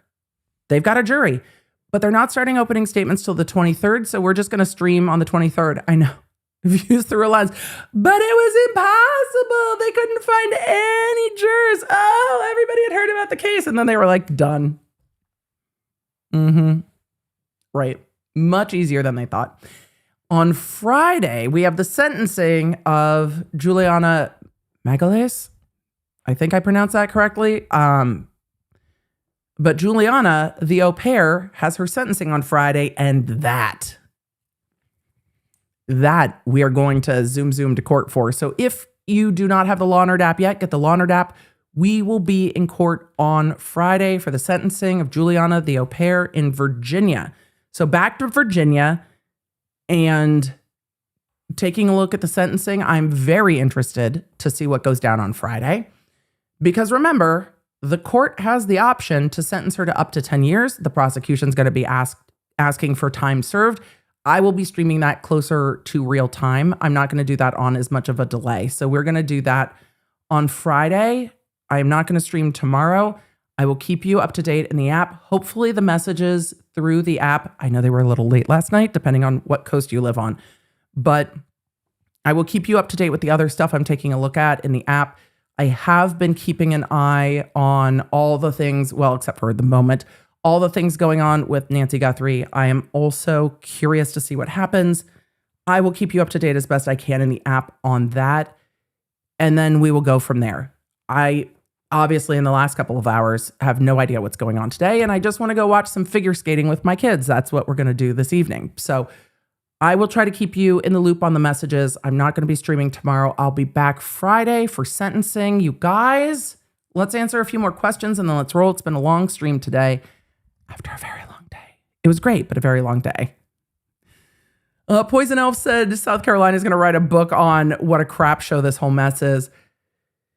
It's really wild. And the concern I have is just what in the world is going on that we have so much fuckery afoot. Like there is so much fuckery afoot. It's wild to me. How do we have so much fuckery afoot? It's concerning. I wish there was less fuckery. But I don't know. Cloak the Librarian said, can we please listen to a sample of the audiobook? Do we need to hear Poot more? Poot was in rare form this morning. Poot was just like, hey, everybody. Hey, everybody. So I didn't realize when we sat down to watch the Olympics, because Travis does Winter Guard, which is a much more dance and performance focused type of color guard than like marching band is during the fall. And he loves the performing arts, but I don't think we've sat down and watched pairs figure skating. And so we were watching figure skating and then we switched to watching pairs skating. And the very first pair out, the very first toss, Travis was like, holy shit. And I was like, have we not watched pair skating? He's like, they're throwing in the air with blades. And I was like, oh, we have not sat down and watched pair skating since you were like a little. My bad. I'm sorry. You know all the music, but apparently we are not watching nearly enough Winter Olympics. You know all of the Summer Olympics. But he was just like, what is this madness? So we added to movie night this week because I realized I have failed my children as a parent because we have not watched The Cutting Edge as a family. And so when that realization struck me, I was like, you don't know Topek. Like we have to fix this. So we will be working on that this week as well. I'll keep you posted. I know it's hard to come on the internet and talk about my insecurities as a parent, but we have failed. We have failed in the movie category. Clearly. I don't know how it happened. It was such a horrific oversight, chat. I I'm terrified. Just how? So we're going to start with Cutting Edge. Blades of Glory is on the list. I, Tanya, is on the list. So there's a few other. Ice Princess might also be on the list. But I was like, how? How have we not toe picked? So we're going to be watching The Cutting Edge, and that is where we are starting movie night this week. So we have lots to do at the Baker House, but apologies as I'm grabbing the microphone. We have much to do this week. We have much to do, Law Nerds. I will see you on Friday. Make sure that you have the Law Nerd app at lawnerd.com. It will keep you in the loop on when we have new things coming to the merch store, because there will be new things arriving soon. And if you would like to know the arrival schedule, you need to have the Law Nerd app. You need to have the Law Nerd app. We have watched Cool Runnings. It's just been a minute since we've watched Cool Runnings, but it needs to go on the list. It needs to go on the list as well. So we need to do that. So with all of this, we have lots of court to come. I think I'm going to take a look just through our last couple of questions. Ain't So Plain Jane 625 said, is it typical for trial attorneys to argue an appeal? I've only ever seen the appellate attorneys. I don't know if this is more common in South Carolina or not. Normally I see different attorneys, but also I was dealing with much more high volume courts. I don't know if it's typical in South Carolina that the trial attorney just follows through the appeal. That is not something that I have seen typically. It might be typical here and just not just outside of my experience. But again, I was dealing with really high volume courts. It might be that is a normal pacing for them. And then I don't know if that's the same for the prosecutors who are local versus prosecutors through the AG's office. I imagine prosecutors through the AG's office are used to handling both, but it might be different for the county level prosecutors. So we'll see. I don't know South Carolina well enough to say. Bone Arrow asked, why, if Jim argued first, is Barber allowed to do the reply? All the attorneys got to switch up and make the arguments as long as the court knows who's arguing what. It's fine. Let's see. I appreciate all of the well wishes. Jay McCarthy World said, wow, I forgot how crazy this case was to experience together. But then I'm thinking about all the trials we've been through as a community, and my heart is so full. I'm so grateful to be a law nerd. I love this community as well. And you guys give me so much grace, even when I get frustrated. Like yesterday, I was looking at the comments on the video yesterday, and the replay crew was like, oh my God. I was also running to the chat being like, what happened in chat? I know. It was the guys, we'll get to it. Just breathe. We'll all get to it. I probably should have taken a breath too. I'm like, we'll get to the breaking news. I just want to try to go in order. I want to try to put my brain in order and go in order, because once we get out of order, I'll never get back to it because ADHD. Last night, The Offspring covered 2 Black Sabbath songs, but at one point, Noodles was talking about being super ADHD, and I think Travis and I at the same time both yelled, same. And it was funny listening to him explain those interactions with his bandmates. And there are streams where I feel it more acutely while I'm like, no, if I don't go in order, I'm going to lose all of the thoughts in my brain, which is hard when it feels urgent. And I think that's the thing that frustrates me so much about breaking news is how urgent it feels, even if to us it's not urgent, because it's not going away in 10 minutes. It's still going to be there. It's not going away in 20 minutes. It's still going to be there. Like, it's just, everything has been made to feel so urgent. And I prefer to do things more ordered. And I don't like the external pressure of how urgent we are made to feel and how much that pressure is out there. I think we do a really good job of pushing back and saying, no, it's It will still be there 20 minutes from now. It's fine. And taking things in order, sometimes that's a little harder than others, right? So that urgency built into our news cycles is something that frustrates me very deeply. And then when it all pops off, it's like, whoo, okay. It's all of the things at once. But I don't like that external pressure that everything has to be immediately now. So I don't think everything is that urgent. I think we are falsely made to feel that way. And I don't like playing at people's urgency to keep them locked into a cycle of needing to know everything every second. If you are in the immediate friends and family, then yes. But if you are not, it's okay if we know now or 30 minutes from now. It really doesn't change that much for us. There's no action we need to take and there's nothing we need to do.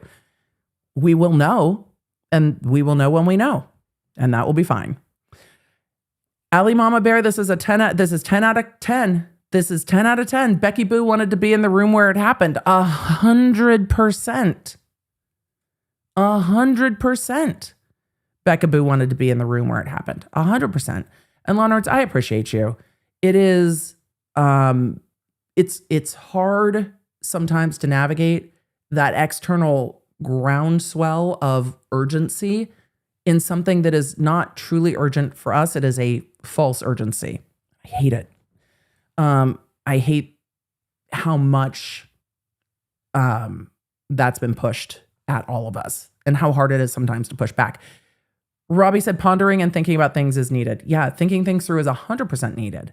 And just making sure that we are grounded in the information that's coming in versus like, ah! Things are happening. I don't want to do that to y'all. It's not helpful. It's more helpful to be like, okay, this is what this is. This is what we're seeing. This is what we know. Later we will know more. Kind of summarizes everything. Where are we at today, law nerds? Well, those are the arguments that happened. And the judges are all going to go ponder it and decide. And then at some point they're going to decide and they'll tell us. And maybe Poot's words of wisdom are what we're going to part with today. Oh my God, I can't believe I'm saying it. Maybe it really is Poot's words of wisdom. Maybe the issue is that I've been in law long enough to anticipate that things aren't going to go quickly. And that has really changed the way I fundamentally engage with just about everything. Because as Poot was saying in the press conference, he's like, if you want things to go fast, the law is not it. And that is something that since I was in my early 20s has been ingrained in me from law school to now. So I really am sometimes impatient for sure, but I really am much more comfortable in that process. And I forget how many years I've had to become comfortable in that process of things are going to take their own time and they're going to follow their own flow. But it's kind of like the seasons. It's going to happen. I mean, when it exactly happens is going to vary a little bit, but it is going to happen. And this is going to follow this, and then that is going to follow that, and then we will get there. But it can feel difficult when it's really pulling at us. So there we go. Poot's words of wisdom for the day. If you want things to go fast, law is not for you. Maybe I found why I liked it too much. Tracy's like, I was just going to say grounded. Yeah, instead of just the wild, exaggerated, sensationalized, hyper, I was going to say hyper sensationalized, and then I realized I was repeating myself and buffered, but that hyper sensational pull at emotion isn't information. And it's not anything you can do anything with except feel anxious. And I think that's why I hate it so much, because it really does feel like the pull of that urgency is just to level up people's anxiety. So they're just going to scroll more. My kid's personal Uber driver, I agree. It is definitely time for Tara and Johnny. I think they are fantastic. I love them. I love watching the coordinated outfits. Did you see when they posted on social how many suitcases they each had? Oh, it made me feel so much better. It just made me feel so much better. Loved it. Loved it. Loved it. Loved it. Loved it. It is great to see you guys. We went through so many things today. I feel like we've had like a roller coaster of emotions today. We have had movie quotes, song quotes. We have talked about Egg Lady. We have heard the judges refer to things as being nefarious. It's just been absolutely wild. All right. Law Nerds, great day. Thank you, mods. Thank you, Team Baker. Appreciate it. Thank you guys for shifting with me into the later streaming for the day as we were accommodating schedules and family fun time. I'm going to go see the kiddos. I appreciate you, Law Nerds. I'll see you Friday for sentencing for Juliana. So we'll be back in court on Friday. Always great to be in court with the Law Nerds. Okay, go watch the Olympics. I'll see you guys soon. Bye. Thank you for joining me. Make sure you don't miss a live stream or any of the updates on the cases that you care about most with the Law Nerd app at lawnerdapp.com. It's a free download on iOS and Android, so I can keep you in the loop. Because you never know when something's going to pop off. Thanks for being here, and thanks for being a Law Nerd.